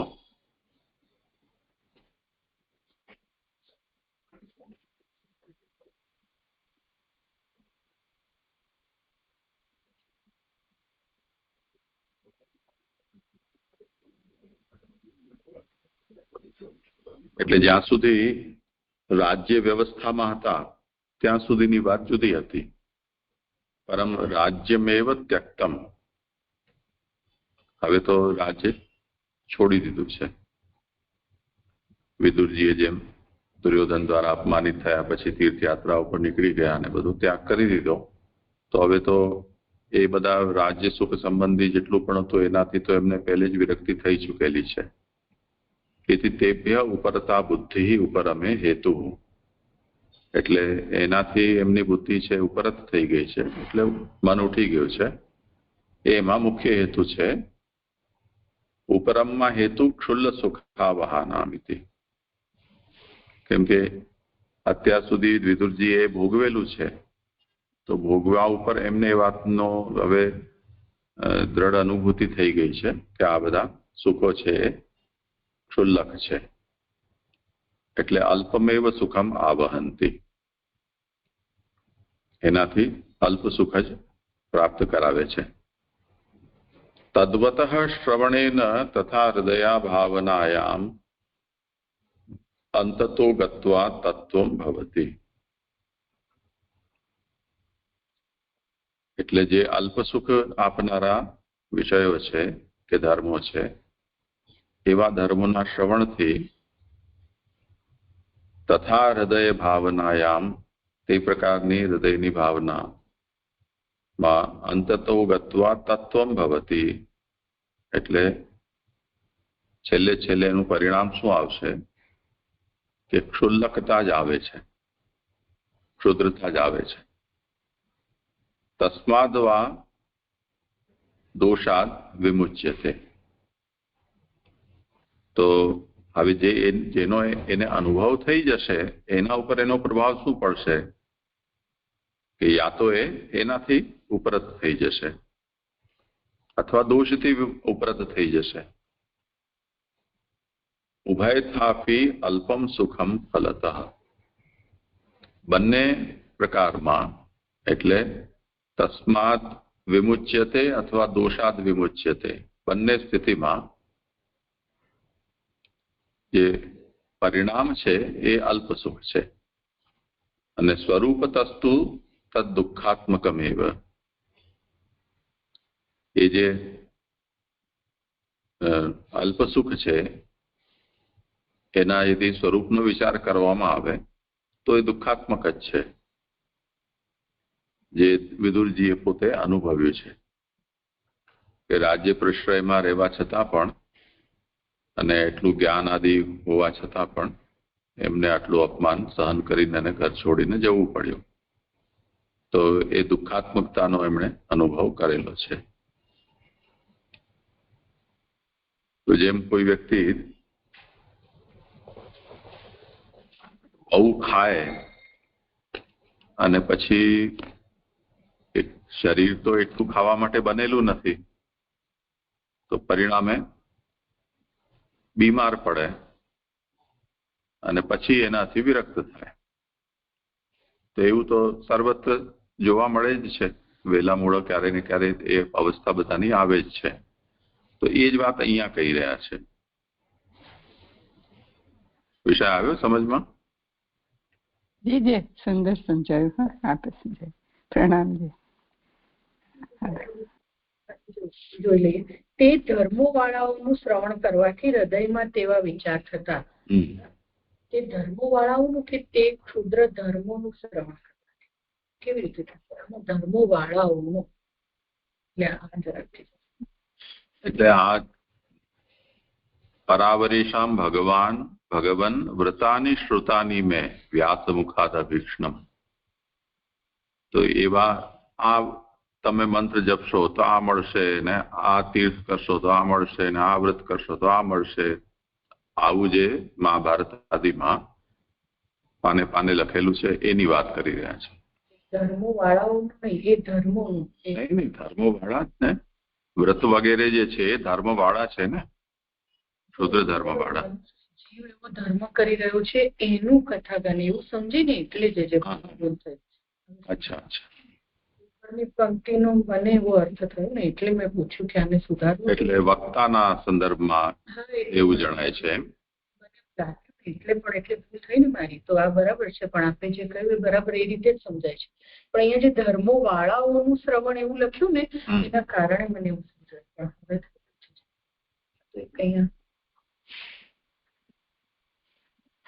ધર્મો માનનારાઓ એવું છે વાળાઓ નાશ થઈ રહ્યા છે એટલે મેં ફરી એટલું મને નહીં સમજાયું ને એટલે આમાં કાતું સુધારવું જોઈએ. કંઈક લખાવી દો તો બે આપણે નીકળી જઈએ.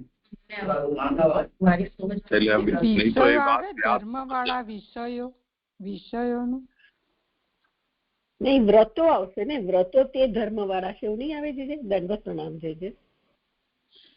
જે તો એ જ સમજાવ્યું છે તમે કહો છો. વ્રતો એ ધર્મ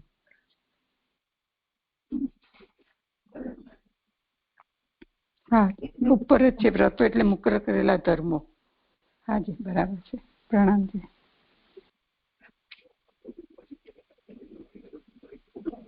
ખૂબ ખૂબ દંડવત પ્રણામ. જે મારો વારો પૂરો થયો.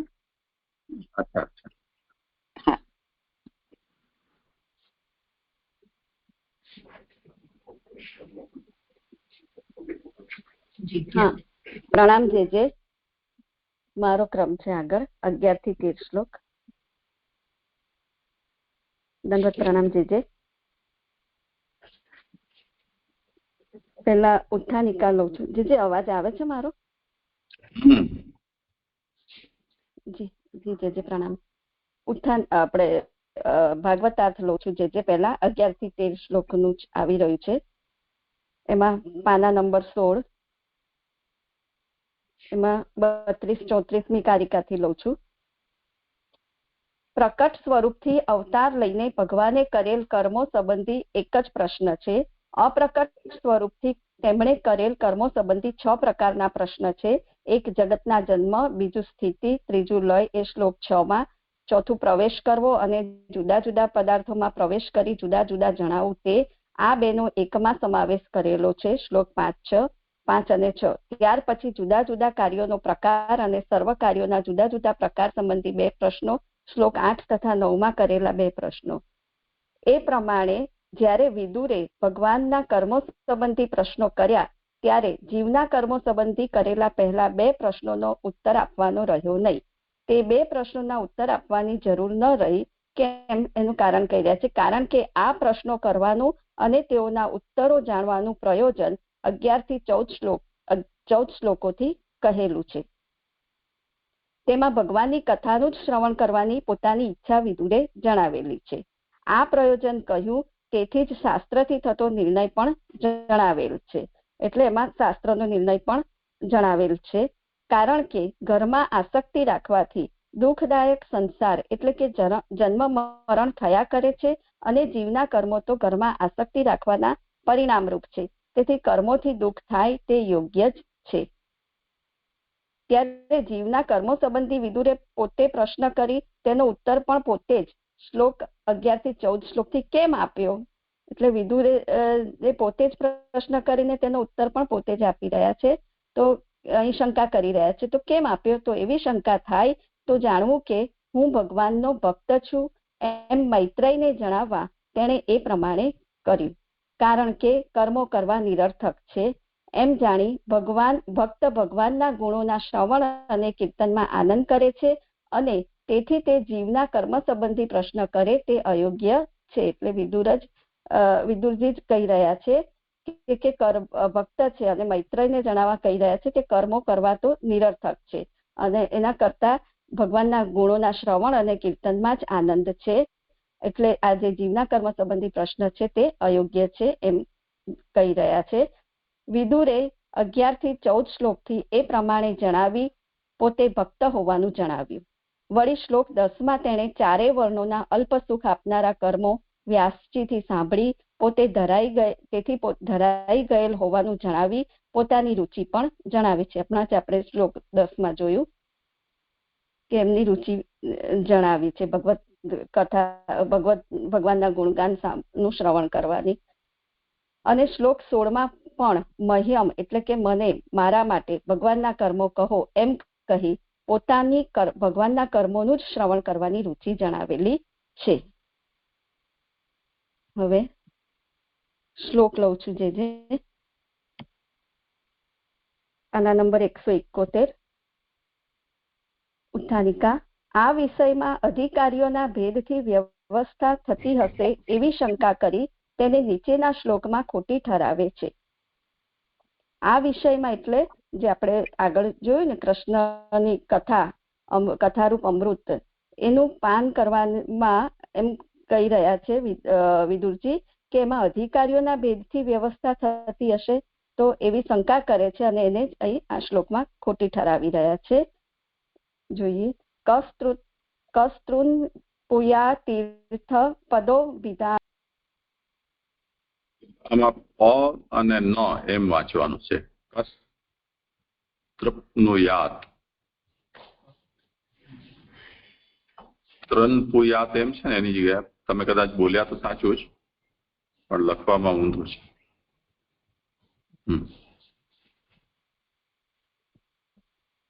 જી એટલે પુયા એમ આપ કહી રહ્યા છો ને જે કસ્તૃન પુયાતી કે મને બરાબર નહીં સમજ. પ ને કસ પછી તૃપ પછી નું યાત કસ તૃપ નું યાત એટલે કોણ તૃપ્ત થાય. તીર્થપદો વિધાના સત્રેષુ સૂર્યવિરીટ્યમાન યઃ કર્ણનાડીમ પુરુષસ્ય યાતો ભવપ્રદામ ગેહરતિમ ચિનત્તિ.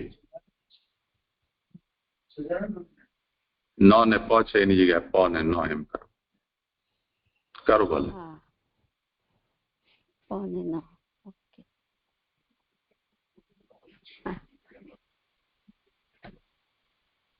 શ્લોકાર્થ. જે પુરુષના કાનની નાડીમાં પ્રવેશ કરીને સંસાર ઉત્પન્ન કરાવનારી ઘર ઉપરની આસક્તિનો નાશ કરે છે અને જેમના ચરણમાં તીર્થો છે તેવા આપના યજ્ઞોમાં ઋત્વિજોએ પ્રશંસા કરાતા નામથી કોણ તૃપ્ત થાય. સુબોધિનીજી. આ ભગવાનનું નામ લેવાની ઈચ્છા જ ઉત્પન્ન થતી નથી. જો ઉત્પન્ન થઈ તો જેમ આહુતિઓથી અગ્નિ તૃપ્ત થતો નથી તેમ કોઈ પણ સમયે તૃપ્ત થતી નથી. કારણ કે તે ભગવાનના નામ એટલે કે કારણ કે તેના ગુણો એટલે કે ભગવાનના ગુણો ઈચ્છાની જ વૃદ્ધિ કરે છે એમ પહેલા કહેલું છે. આ વિષય યોગ્ય છે. એટલે અહીં કહી રહ્યા છે કે આ ભગવાનનું નામ લેવાની ઈચ્છા જ ઉત્પન્ન થતી નથી. એટલે અત્યારે કલિકાલ પણ ચાલી રહ્યો છે અને દૈવી જીવોને પણ આ બધો માહોલ અને બધા દેશ ધર્મ જે એના ધર્મો છે એ પણ નષ્ટપ્રાય થઈ ગયા છે. એટલે એમ કે આવા સંજોગોમાં દેવી જીવોને પણ ભગવાનનું નામ લેવાની ઈચ્છા જ ઉત્પન્ન થતી નથી. જો અને પછી આગળ કહે છે જો ઉત્પન્ન થઈ તો જેમ આહુતિઓથી અગ્નિ ઉત્પન્ન થતો નથી તેમ કોઈ પણ સમયે તૃપ્ત થતી નથી. એટલે જો દૈવી જીવોમાં પણ આ ભગવાનનું નામ લેવાની ઈચ્છા ઉત્પન્ન થઈ તો જેમ આહુતિઓથી અગ્નિ તૃપ્ત થતો નથી તેમ આ ભગવાનનું નામ લેવાની ઈચ્છા તેમનામાં પણ તૃપ્ત થતી નથી. દૈવી જીવોમાં પણ તૃપ્ત થતી નથી. કારણ કે તે ભગવાનના ગુણો ઈચ્છાની જ વૃદ્ધિ કરે છે.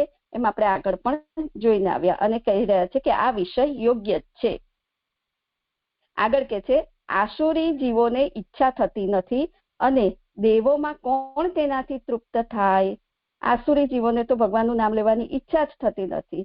પછી આગળ કે છે દેવોમાં કોણ તેનાથી તૃપ્ત થાય, એટલે શાસ્ત્ર પ્રમાણે મહાપ્રભુજી જણાવી રહ્યા છે કે દેવોમાં કોણ તેનાથી, એટલે ભગવાનના ગુણગાનથી કોણ તૃપ્ત થાય. કેમ કે શાસ્ત્રમાં આજ્ઞા કરેલી હોય તેવા વિષયમાં જ તેઓની પ્રવૃત્તિ થાય છે. દેવોમાં પણ એ શાસ્ત્રમાં આજ્ઞા કરેલી હોય તેવા વિષયોમાં જ તેમની પ્રવૃત્તિ થાય છે. ત્યાં શાસ્ત્રમાં વૈરાગ્યવાળા અને વૈરાગ્ય વિનાના ભેદથી અથવા બ્રાહ્મણ અને ક્ષત્રિયના ભેદથી યજ્ઞો અને તીર્થો કરવાની આજ્ઞા છે. શાસ્ત્રમાં યજ્ઞો અને તીર્થો કરવાની આજ્ઞા છે. આવી રીતના વૈરાગ્યવાળા અને વૈરાગ્ય વિનાના ભેદથી અને બ્રાહ્મણ ક્ષત્રિયના ભેદથી આ યજ્ઞો અને તીર્થો કરવાની આજ્ઞા છે. તો અને આ યજ્ઞ અને તીર્થોથી શું થાય છે તો કે છે તે ચિત્તની શુદ્ધિ કરાવી મોક્ષરૂપ ફળ આપનારા છે. યજ્ઞો અને તીર્થો ચિત્તની શુદ્ધિ કરાવી મોક્ષરૂપ ફળ આપનારા છે. તેઓ સ્વરૂપથી દુઃખરૂપ હોવા છતાં ફળથી સારા છે. તેઓ એટલે આ યજ્ઞો અને તીર્થો સ્વરૂપથી દુઃખરૂપ એટલે કે કષ્ટદાયક છે અને છતાં ફળથી સારા છે. એટલે આમ ફળથી સારા છે એ હવે આગળ મહાપ્રભુજી જણાવી રહ્યા છે કે કેવી રીતે ફળથી સારા છે. તો એના માટે કે છે ભગવાનના ગુણો તો 4 પ્રકારના છે. 1 સ્વરૂપથી પણ અમૃતના પૂરો છે. 2 ફલમાં મોક્ષરૂપ ફલ આપનારા છે. 3 યજ્ઞરૂપ છે અને 4 તીર્થરૂપ છે. તેથી તેમનાથી એટલે કે આ ભગવાનના આ પ્રકારના ગુણોથી કોણ તૃપ્ત થાય. પછી આગળ કે છે તીર્થો છે ચરણમાં જેમના તેવા ભગવાન છે. જે આગળ કહ્યું ને કે સ્વરૂપથી દુઃખરૂપ છે યજ્ઞો અને તીર્થો અને ફલથી સારા છે. તો એ હવે અહીં સમજાવી રહ્યા છે કે તીર્થો છે ચરણમાં જેમના તેવા ભગવાન છે. વાયુએ કહ્યું કે સ્વર્ગમાં ભૂમિ ઉપર અને અંતરિક્ષમાં 3.5 કરોડ તીર્થો છે. તે ખરેખર ગંગાના જલમાં છે. એ વાક્યમાં જણાવેલી પ્રસિદ્ધ ગંગા ભગવાનના ચરણમાં છે. તેવા ભગવાનના નામથી કોણ તૃપ્ત થાય. એટલે આ રીતે તીર્થો જે આ વચન છે સ્કંદ પુરાણ ખંડ 6 નું છે, જે મેં હિન્દી સુબોધિનીમાંથી કર્યું છે કે સ્કંદ પુરાણ ખંડ 6 117/68 એનું વચન છે આ. અને એ વાક્યમાં જણાવેલી પ્રસિદ્ધ ગંગા ભગવાનના ચરણમાં છે. તેવા ભગવાનના નામથી કોણ તૃપ્ત થાય. એટલે આ રીતે તીર્થનું એ બતાવ્યું કે આ તીર્થો ભગવાનના તીર્થરૂપી તીર્થો છે તે ખરેખર ગંગાના જલમાં જ છે અને આ ગંગા જે પ્રસિદ્ધ ગંગા છે તે ભગવાનના ચરણમાં છે. એમ તેવા ભગવાનના નામથી કોણ તૃપ્ત થાય. પછી આગળ કે છે આ ભગવાનનું નામ માત્ર શબ્દરૂપ છે એવો મત ખોટો હોવાનું આગળ જણાવશે. એટલે કોઈ એમ કે આ ભગવાનનું નામ માત્ર શબ્દરૂપ છે તો કે છે કે ના એવું નથી. આગળ કે છે આ નામની એટલે કે ભગવાનના નામની યજ્ઞોમાં ભગવાનના ગુણ જાણનાર ઋત્વિજોએ પ્રશંસા કરેલી છે. એટલે યજ્ઞોમાં ઋત્વિજોએ પણ આ ભગવાનના નામની પ્રશંસા કરેલી છે. જેમ અશ્વમેધ યજ્ઞમાં વીણાથી કથા કહેનાર 2 બ્રાહ્મણો ગાન કરે એ વાક્ય પ્રમાણે અથવા જેમ નારદને ગાન કરવા બોલાવેલ તેમ યજ્ઞોમાં હરિની કથાનું ગાન કરવામાં આવે છે. આ વચન પણ એમાં આપસ્તમ શ્રૌત સૂત્ર 7.1 એવું એમાં લખેલું છે. જે વીણાથી કથા કહેનાર 2 બ્રાહ્મણો ગાન કરે એ વચન. એટલે અહીંયા તાત્પર્ય એમ કહી રહ્યા છે કે યજ્ઞ પણ હરિના ગાન વગર અધૂરો છે, એમ પૂર્ણ નથી. એટલે યજ્ઞમાં પણ હરિની કથાનું ગાન કહેવામાં આવે છે. કારણ કે વિષ્ણુના કર્મ સુબોધિનીમાં કારણ કે વિષ્ણુના કર્મો જુઓ વગેરે શ્રુતિ પ્રમાણે તે હરિની કથાના ગાનથી યજ્ઞ પૂર્ણ થાય છે. આ જે વચન છે વિષ્ણુના કર્મો જુઓ તે તૈત્તરીય સંહિતા 1.3.6 એ રીતે છે. જે એટલે અહીં યજ્ઞ પણ આ રીતે ફલરૂપ છે. હરિની કથાના ગાનથી જ યજ્ઞ પૂર્ણ થાય છે. એટલે આ રીતે ફલથી સારા છે એ યજ્ઞ અને તીર્થો એનું વિવેચન કર્યું મહાપ્રભુજીએ. પછી આગળ વળી જે ભગવાન પુરુષના કાનની નાડીમાં પ્રવેશ કરીને પોતે તેના હૃદયમાં રહે તે માટે હૃદયમાં રહેલી સંસાર ઉત્પન્ન કરાવનારી અનિષ્ટ રૂપ ઘર ઉપરની આસક્તિનો નાશ કરે છે, કારણ કે પોતે અમૃત રૂપ છે. ભગવાનનું નામ પ્રિય હોવાનું પહેલા જ ગયા શ્લોકમાં જોયું કે ભગવાનનું નામ પ્રિય છે અને અનિષ્ટ દૂર કરનારું હોવાનું પણ કહ્યું. એટલે આ જે ભગવાન નામના જે ગુણગાન છે એ પુરુષના કાનની નાડીમાં પ્રવેશ કરીને તેના હૃદયમાં રહે ત્યારે એને જે ઘર પરની આસક્તિ છે તેને નાશ કરે છે. કેમ તો કે છે પોતે કથા ભગવત કથા અમૃત રૂપ છે. યજ્ઞ રૂપ પણ અનિષ્ટ દૂર કરનારું હોવાનું કહ્યું. યજ્ઞ રૂપપણું પણ જણાવ્યું. ઉપર આપણે શ્રુતિના વચનોથી એ પણ જોયું કે યજ્ઞ રૂપપણું છે. પુરુષના કાનની નાડીમાં પ્રવેશ કરીને શબ્દોથી એમ કહેલું છે કે માત્ર નામરૂપ શબ્દ જ પ્રવેશ કરતો નથી, ભગવાન સાથે નામ પ્રવેશ કરે ત્યારે તો તીર્થો પણ થયા જ. એટલે કે ભગવત નામ એ તીર્થરૂપ પણ થઈ ગયું એમ કહી રહ્યા છે કે નામ ખાલી નામ નથી થતું પણ આ રીતે કારણ કે પ્રસિદ્ધ ગંગા જે ભગવાનના ચરણમાં છે તીર્થરૂપા છે એટલે ભગવાનના નામ સાથે તે પ્રવેશ કરે ત્યારે તીર્થરૂપ પણ થયા છે. જે ત્યાં શ્લોક સંપન્ન થયો. હા સરસ. કઈ હોય તો ના જે મને આ વચનો બધું છે એટલું બધું ડિટેલમાં નથી સમજ પડતી પણ મહાત્મ્ય સમજ પડી કે આ રીતે પ્રસિદ્ધ 3.5 કરોડ તીર્થો ભગવાનના ચરણમાં છે, અરે ગંગાના જલમાં છે ને એ પ્રસિદ્ધ ગંગા ભગવાનના ચરણમાં છે. એટલે આમ બસ આવું સમજ પડી છે. કરો ભલે આગળ. નામ સ્વરૂપાત્મક છે એવું સમજાવો. નામ જાય છે સ્વરૂપ સાથે, નામ લઈને સ્વરૂપ સાથે અંદર જાય છે તો નામ સ્વરૂપાત્મક થયું એવું સમજ્યા કે? હા, પ્રશ્ન સંભળાયો?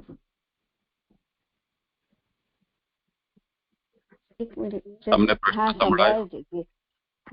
હા જે સંભળાયો છે.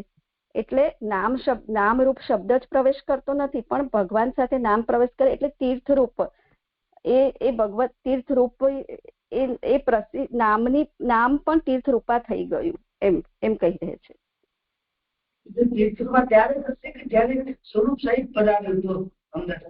હું એવું સમજી બરોબર છે કે જે આપ કરો ને મને પણ આવું થોડું સમજાયું છે. એકદમ ક્લિયર નથી આ તીર્થરૂપ થયા.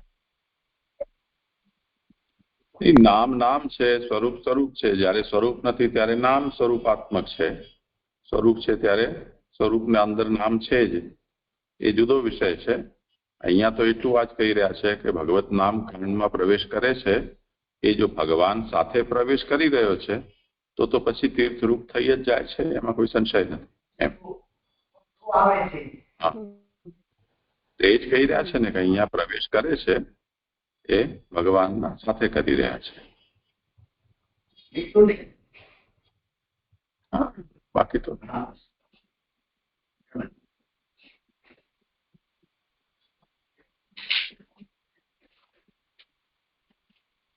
જી આગળ કરું છે.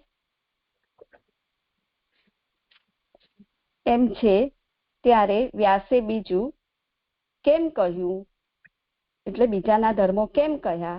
આગળ આપણે શ્લોકમાં જોયું ને કે ભગવાનના નામમાં જ આટલું બધું એ છે, આટલું મહાત્મ્ય છે તો પછી અન્ય ધર્મો વ્યાસે કહેવાની શી જરૂર એમ બીજું બધું કેમ કહ્યું. ભગવાનના ગુણો જ આટલા અમૃત રૂપ છે તો પછી બીજા ધર્મો કેમ કહ્યા. તો એના માટે હવે આ 12મો શ્લોક આવી રહ્યો. આપણે ઉદાહરણમાં તો આ રીતે જોડાશે કે ભગવાનના ગુણો અમૃત રૂપ છે તો પછી વ્યાસે અમૃત નામને છોડીને બીજા બધા ધર્મો કેમ કયા એવું જોડાશે ઉદાહરણમાં. એટલે જી જી જી જી માસી એવું સમજાય છે કે જે મૈત્રેય પોતે જ શંકા કરીને પૂછી રહ્યા છે એમ કે આટલું બધું ભગવાનનું નામ અમૃત રૂપ આપણે ઉપરના શ્લોકોમાં આપણે જોતા આવ્યા 10માં 11માં કે આટલું અમૃત રૂપ છે, એનું મહાત્મ્ય આટલું બધું છે, તો પછી વ્યાસજીએ અન્ય મહાભારતમાં કે એમ અન્ય ધર્મો કેમ કહ્યા અને ભગવાનના ગુણગાન જ કેમ ન કર્યા એમ એ વાત કહી રહ્યા હોય એવું સમજાય છે. બીજા ધર્મો કેમ કર્યા એમ કહ્યા. મને તો એવું લાગે છે કે આગળ એમ કહ્યું ને કે ભગવાનના નામથી પછી તૃપ્ત નથી થતા, કોણ તૃપ્ત થાય? એટલે ભગવાનના નામ જ એવા છે કે જેને જો એક વખત સાંભળે કોઈ તો પછી એ તૃપ્ત થાય જ નહીં, ધરાય જ નહીં. તો જો ધરાય નહીં એવા નામ છે તો નામ છોડીને એને બીજું કેમ કહ્યું? અમૃતનો વિષય તો છે પણ મુખ્ય વાત તો આવું લાગે છે. હા બરોબર. જી જી જી હા બરાબર, સરસ થયું. મુખ્ય વિષય કે એનાથી અમે એ જ મુખ્ય છે કે તૃપ્ત નથી થતા તો પછી બીજા ધર્મો વ્યાસજીએ કેમ કહ્યા. હા શ્લોક મુનિર વિવક્ષુર ભગવદ ગુણાનામ સુખાપી તે ભારત માહ કૃષ્ણ યસ્મિન નૃણામ ગ્રામ્ય સુખાનું વાદેર મતિ ગૃહિતાનું હરેહ કથાયામ. શ્લોકાર્થ ભગવાનના ગુણો કહેવાની ઈચ્છાવાળા મુનિ કૃષ્ણ અને વળી તમારા મિત્રે ભારત કહેલું છે, જેની અંદર માણસોની બુદ્ધિનું નિશ્ચય ગામડિયા સુખની કથાઓથી હરિની કથા તરફ આકર્ષણ કરેલું છે. સુબોધિનીજી કારણ કે ભગવાનના ગુણો જ કહેવાની ઈચ્છાવાળા તેમણે એટલે કે વ્યાસજીએ તેમને એટલે કે માણસોને તેમનું શ્રવણ કરવાનો અધિકાર પ્રાપ્ત થાય તે માટે આપ મૈત્રેયની પેઠે ભગવાનની આજ્ઞા પ્રાપ્ત કરીને ભરત વંશમાં ઉત્પન્ન થયેલાઓનું જ ચરિત્ર કહેલું છે. એટલે અહીં કહી રહ્યા છે કે વ્યાસજી છે ભગવાનના ગુણોની જ કહેવાની ઈચ્છા વાળા હતા, તો અને તેમણે માણસ જીવોને જે ભગવાન ગુણગાનનું શ્રવણ કરવાનો અધિકાર પ્રાપ્ત થાય તે માટે આપ મૈત્રેયની પેઠે એટલે મૈત્રેયને જેમ ઉપદેશ આપ્યો કે વિદુરને ઉપદેશ કરે, મૈત્રેયને જેમ ભગવાને કહ્યું કે વિદુરને આપ કહો ઉપદેશ કરવાનું કહ્યું, એવી રીતે વ્યાસજી પણ સ્વતઃ પોતે આ બધા જે મહાભારત વગેરે જે રચ્યા એમણે એ ભગવાનની આજ્ઞા પ્રાપ્ત કરીને તો કે છે, અને એમાં પણ એમણે ભરત વંશમાં ઉત્પન્ન થયેલાઓનું જ ચરિત્ર કહેલું છે. તો કેમ આ જ ચરિત્ર કહ્યું છે? તો કહી રહ્યા છે કે કેમ કે તે દુષ્યંતનો પુત્ર ભરત માયાને તરી ગયેલો હોવાથી તેના વંશમાં ઉત્પન્ન થયેલાઓ તેવા જ છે. એટલે આ જે ભરત વંશમાં ઉત્પન્ન થયેલા જે રાજાઓ છે તે ભક્ત છે અને એ માયાને તરી ગયેલા છે. એટલે કહી રહ્યા છે કે તેવા ભરત વંશમાં ઉત્પન્ન થયેલાઓનું જ ચરિત્ર વ્યાસજીએ કહ્યું છે. આગળ કે છે તેઓના ચરિત્રનું શ્રવણ કરવાથી દેવની માયાથી મોહ ન થાય. તેઓના એટલે આવા ભક્તોના જે માયાને તરી ગયા છે તેવા ભક્તોના ચરિત્રનું શ્રવણ કરવાથી દેવની માયાથી મોહ ન થાય તો ભગવાનના ગુણોનું શ્રવણ કરી શકાય, અને આ માયાથી મોહ ન થાય તો જીવ ભગવાનના ગુણોનું શ્રવણ કરી શકે.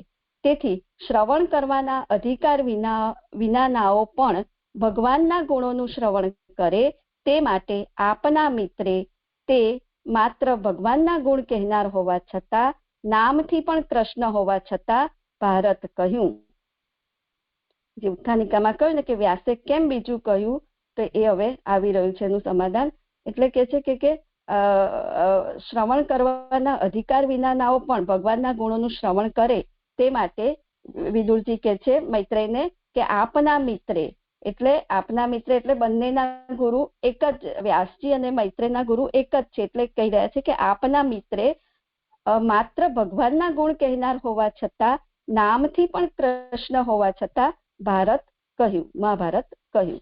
જે ભારતમાં માણસોની બુદ્ધિનું ઉપાયથી આકર્ષણ થાય છે, હવે એમાં કહી રહ્યા છે કે ભારતમાં માણસોની બુદ્ધિનું ઉપાયથી આકર્ષણ થાય છે. એટલે એમનું બુદ્ધિનું આકર્ષણ થાય છે. કેવી રીતે? તો એ ઉપાય નીચે બતાવી રહ્યા છે કે તે બધાનું ચિત્ત તેમાં ગામડિયા સુખની કથાઓમાં જ પ્રવેશેલું હોય છે. ગ્રામીણ સુખ એટલે ગ્રામ્ય સુખ, હલકું સુખ એટલે જેમાં બધી કથાઓ, વાર્તાઓ, જે વિષયોની વાતો આવે છે એની વાત અહીં કરી રહ્યા છે કે એ બધાઓનું ચિત્ત કેવું છે? અધિકાર વિનાના જ્યારે આ શ્રવણ કરશે તો એમનું ચિત્ત કેવું હોય કે આ કથાઓમાં જ, ગ્રામીણ સુખમાં જ એની કથાઓમાં જ એમનું પ્રવેશેલું હોય છે.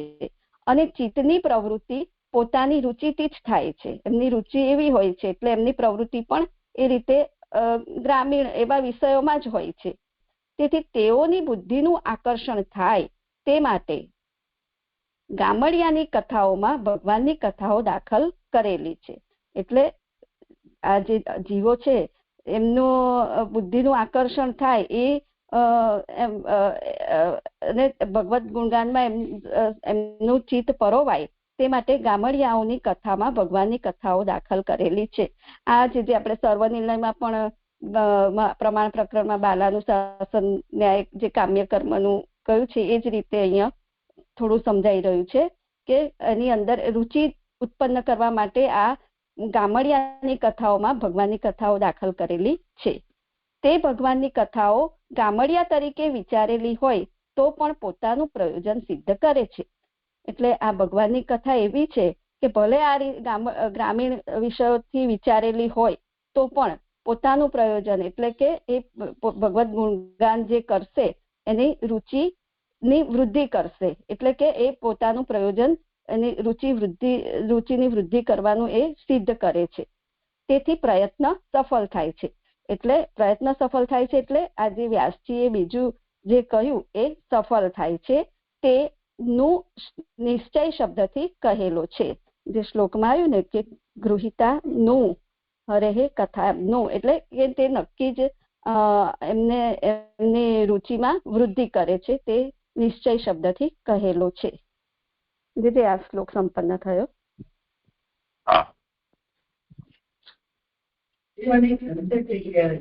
મહાભારતથી ધર્મ અર્થ કામ સિદ્ધ થાય છે, મોક્ષ સિદ્ધ થાય છે, મોક્ષ પણ સિદ્ધ થાય છે મહાભારતથી કે ધર્મ અર્થ કામ પ્રાપ્તિ આપનારું છે.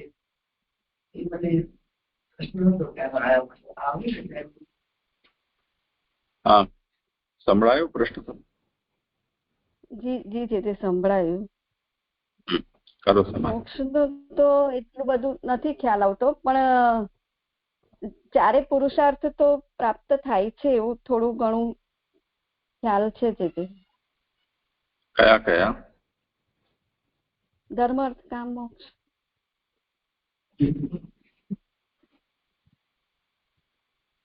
તો મોક્ષ થાય છે કે નથી થતો? એટલે એટલું સ્પષ્ટ નથી જે મને. અચ્છા. કારણ કે ત્રિવર્ગ તો માટે તો ધર્મો કહેલા જ છે એમાં, પણ આનું બહુ નથી. ધર્મ કયા છે તેમનું તો મોક્ષ છે નહીં. વળી પાછા પતિને અનુસાંગી થાય પછી મોક્ષ પ્રાપ્ત થાય. પતિ સાથે ધર્મ પડે ત્યારે બાકી તો મોક્ષ શું વાત છે. એટલે મને લાગે છે ત્રિવર્ગ વાળું છે વિચાર છે. આ કોઈને કરવું હોય સમાધાન.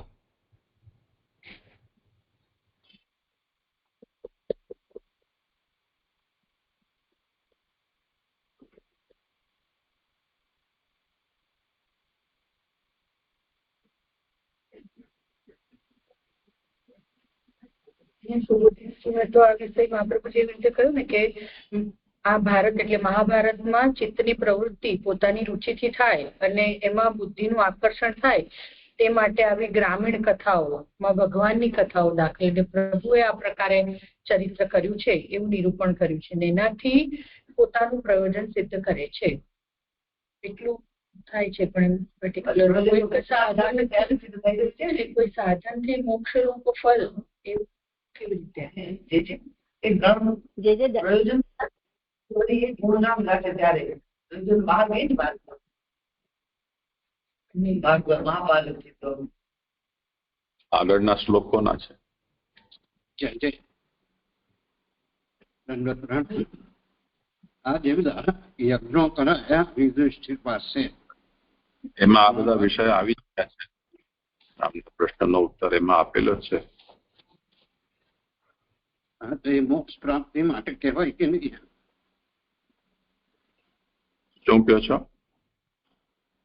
બધા યજ્ઞો કર્યા, અશ્વમેઘ યજ્ઞ, રાજસૂય યજ્ઞ બધા કર્યા, તો એ મહાભારતમાં જ આવ્યા, તો એ મોક્ષ પ્રાપ્ત કરાવે કે નહીં એમ?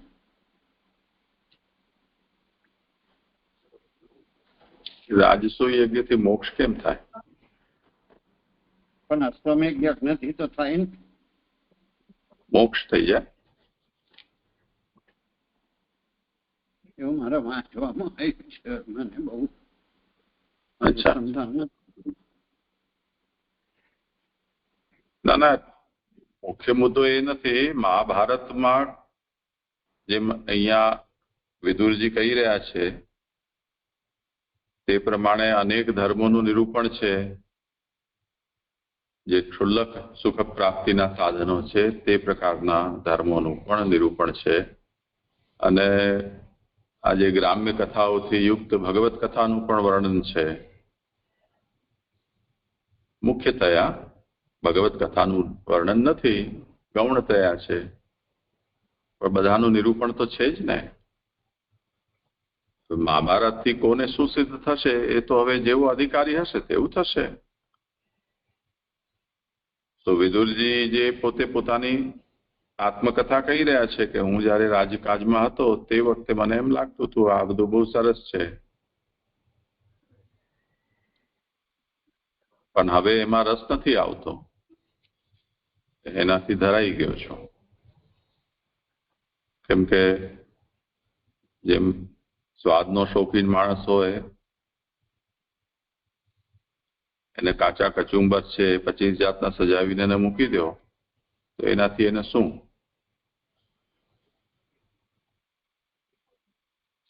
તો પેટ ખાલી ભરાય, સ્વાદ તો કઈ આવે નહીં, ગાય ભેંસની જેમ જ ખાવું પડે.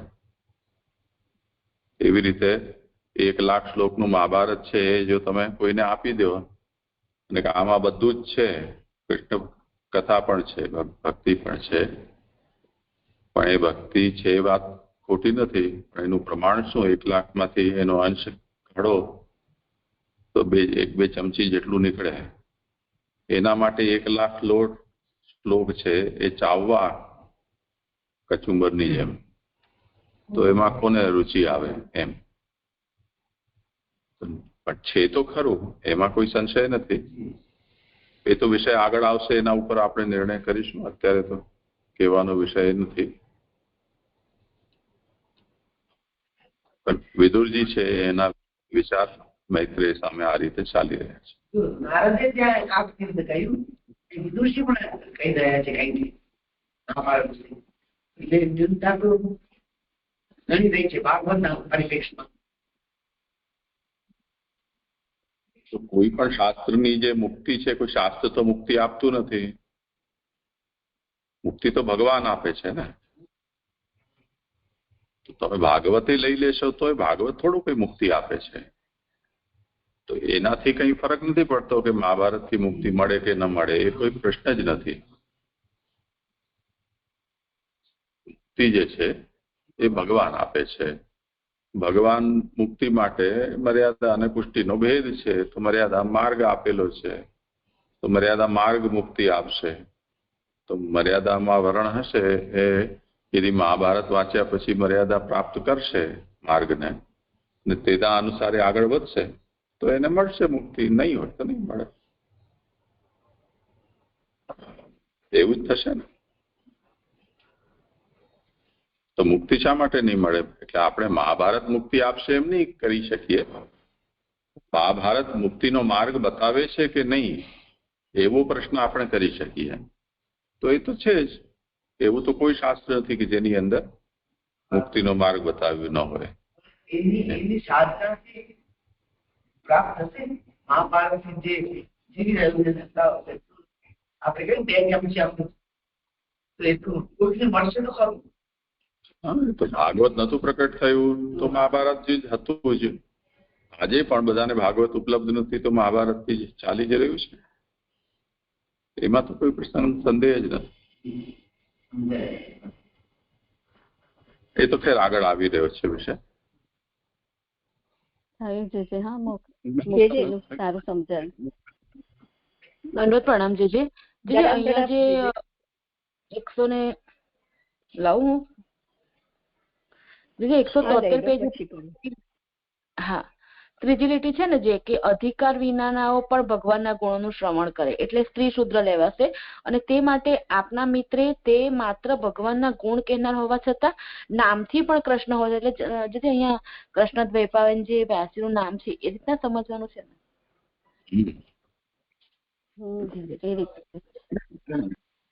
જે દંડવત પ્રણામ. અહીંયા જે લાસ્ટમાં કીધું ને તે ભગવાનની કથાઓ ગામડિયા તરીકે વિચારેલી હોય તો પણ પોતાનું પ્રયોજન સિદ્ધ કરે છે, તેથી પ્રયત્ન સફળ થાય છે. તો અહીંયા પોતાનું પ્રયોજન સિદ્ધ કરે છે થી શું લેવાનું છે? એટલે આ માર્ગ દેખાડે તે પ્રયોજન કે શું લેવાનું? મૂળમાં કહ્યું ને કે હરિની કથા તરફ આકર્ષણ. જી જી જી. ભગવત કથામાં રુચિ ઉત્પન્ન કરાવે છે, એમ ભગવાનના ગુણો પોતાનું પ્રયોજન સિદ્ધ કરે છે, એટલે એ રુચિ ભક્તમાં કે જીવમાં રુચિ ઉત્પન્ન કરે છે, અને તેથી આ વ્યાસજીનો આ પ્રયત્ન સફળ થાય છે.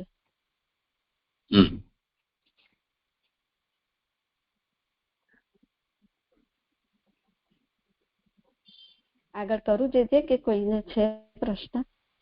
કાલનું સાધન કરીએ એ પ્રમાણે એવું છે કે આપણા સાથે કરશો.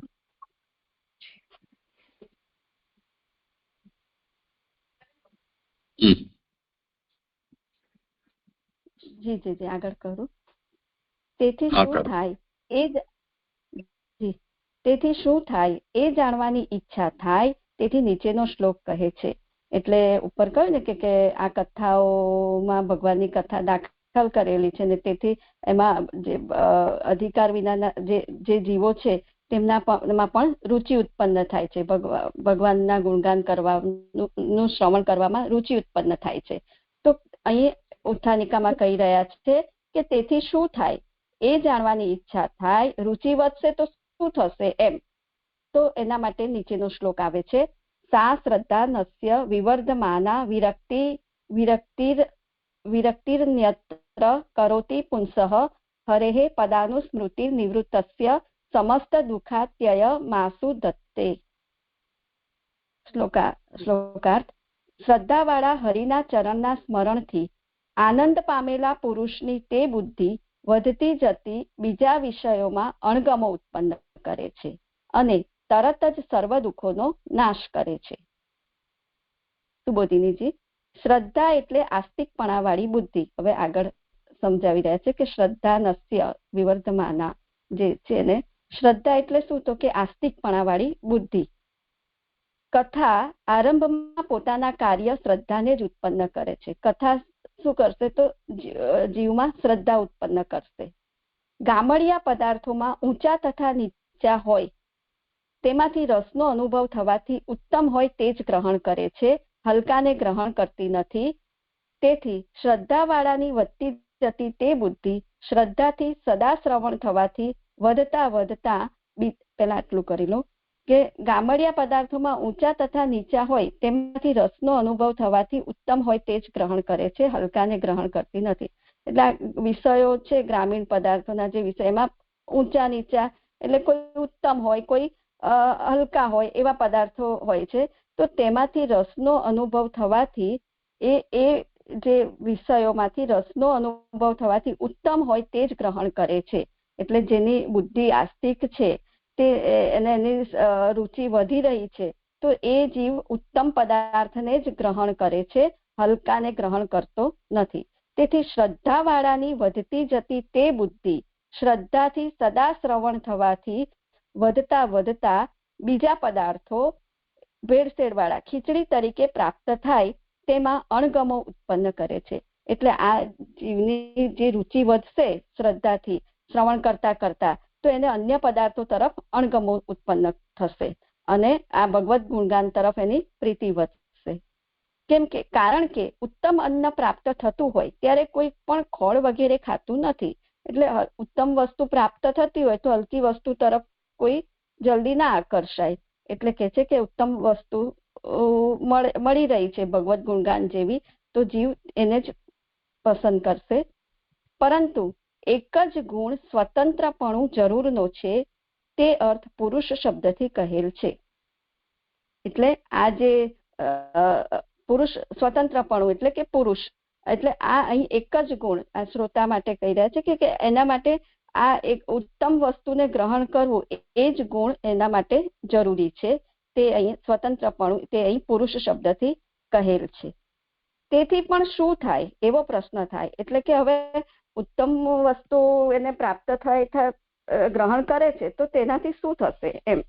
તો એના માટે ઉત્તરાર્થ કહે છે કે વધતી જતી આસક્તિપણાની બુદ્ધિથી સદા ભગવાનનું સ્મરણ કરે છે ત્યારે ભગવાનનું સ્મરણ સદા ચિત્તમાં રહેતું હોવાથી ચિત્ત આનંદ વાળું થાય છે. કારણ કે આનંદમય ભગવાને તેમાં પ્રવેશ કરેલો હોય છે. એટલે આ જ્યારે શ્રદ્ધા વાળો સદા શ્રવણ કરતો કરતો એનું ચિત્ત ભગવાનમાં લાગી જાય છે ત્યારે એના ચિત્તમાં ચિત્ત આનંદ વાળું થાય છે અને એ આનંદમય ચિત્તમાં ભગવાન પ્રવેશ કરી રહ્યા હોય છે. ત્યારે ભગવાને પ્રાપ્ત કરેલું થતા તે ચિત્ત સુબોધિનીમાં ત્યારે ભગવાનને પ્રાપ્ત કરેલું થતા તે ચિત્ત તેમનાથી પાછું ફરતું નથી. હવે જ્યારે આ એનું ચિત્ત આવું આનંદમય બની જાય છે ત્યારે એ ચિત્ત તેમાંથી પાછું ફરતું નથી. પછી તેની પણ વધેલી બુદ્ધિ તરત જ સર્વ જે કહ્યું ને અત્યય માશુ દત્તે, એટલે એને સમજાવી રહ્યા છે ચોથું ચરણ કે તેથી પણ વધેલી બુદ્ધિ તરત જ સર્વ દુઃખોનો અત્યયમ નાશ કરે છે. એટલે આવું શ્રદ્ધાવાળું સતત ભગવાનનું સ્મરણ કર્યા કરે છે અને એનું ચિત્તમાં ભગવાનનો પ્રવેશ થયેલો છે. તે સતત એ આગળ વધતો જશે તો તેના બધા જ દુઃખો એની બુદ્ધિ એ જે આવી બુદ્ધિ જે એની વધેલી છે તેનાથી એના સર્વ દુઃખોનો નાશ થાય છે. તેથી ભારતમાં સાધન સહિત પરમ પુરુષાર્થ દર્શાવેલ છે. એટલે જે અહીં હમણાં પણ આપણે પ્રશ્ન થયો કે આ બીજા બધા સાધનો જે મહાભારતમાં બતાવ્યા છે, ધર્મ અર્થ કામ અન્ય સાધનો, એમાં પરમ પુરુષાર્થ એટલે કે આ રીતની ભક્તિ બતાવી છે. જે આમાં મને આવું સમજ પડી છે પરમ પુરુષાર્થ સાધન સહિત ભક્તિ. એટલે કહ્યું ને કે કેમ બીજું કહ્યું વ્યાસજીએ, તો આ રીતે વ્યાસજીએ મહાભારતમાં સાધન સહિત એટલે અન્ય કથાઓ અન્ય ધર્મો સહિત આવી રીતે ભક્તિનું પણ નિરૂપણ કરેલું છે. આ શ્લોક સંપન્ન થયો છે. જે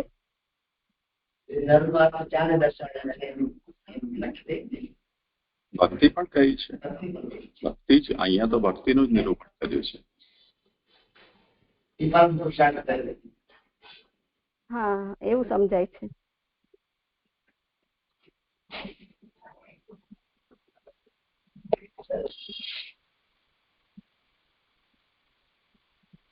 તમારા થઈ ગયા સંપન્ન?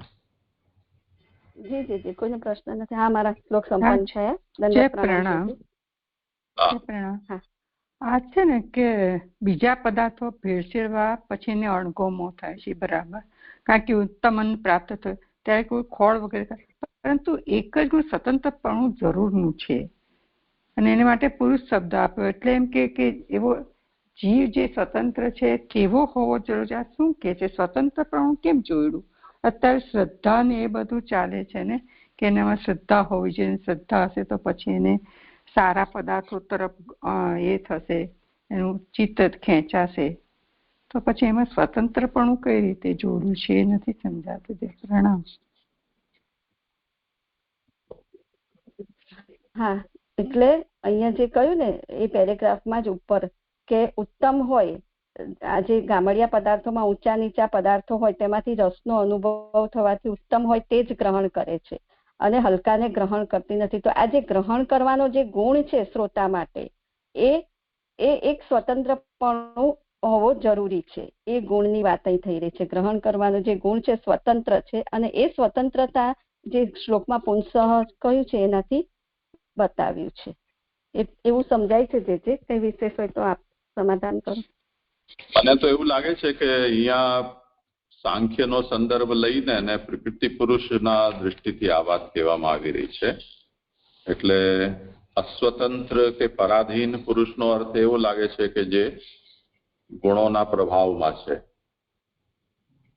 અને જે ગુણોના પ્રભાવથી મુક્ત છે એ ખરેખર પુરુષ છે. બાકી બીજો પુરુષ શું ગુણાધીન હોય તો આવશ્યકતા એ છે કે ત્રિગુણથી સ્વતંત્ર થયેલો પુરુષ હોય તો આ બધી અક્કલ એને આવે, નહીં તો ના આવે. જી જય સુંદર થયું. પ્રણામ. હા સારું. અહીંયા હા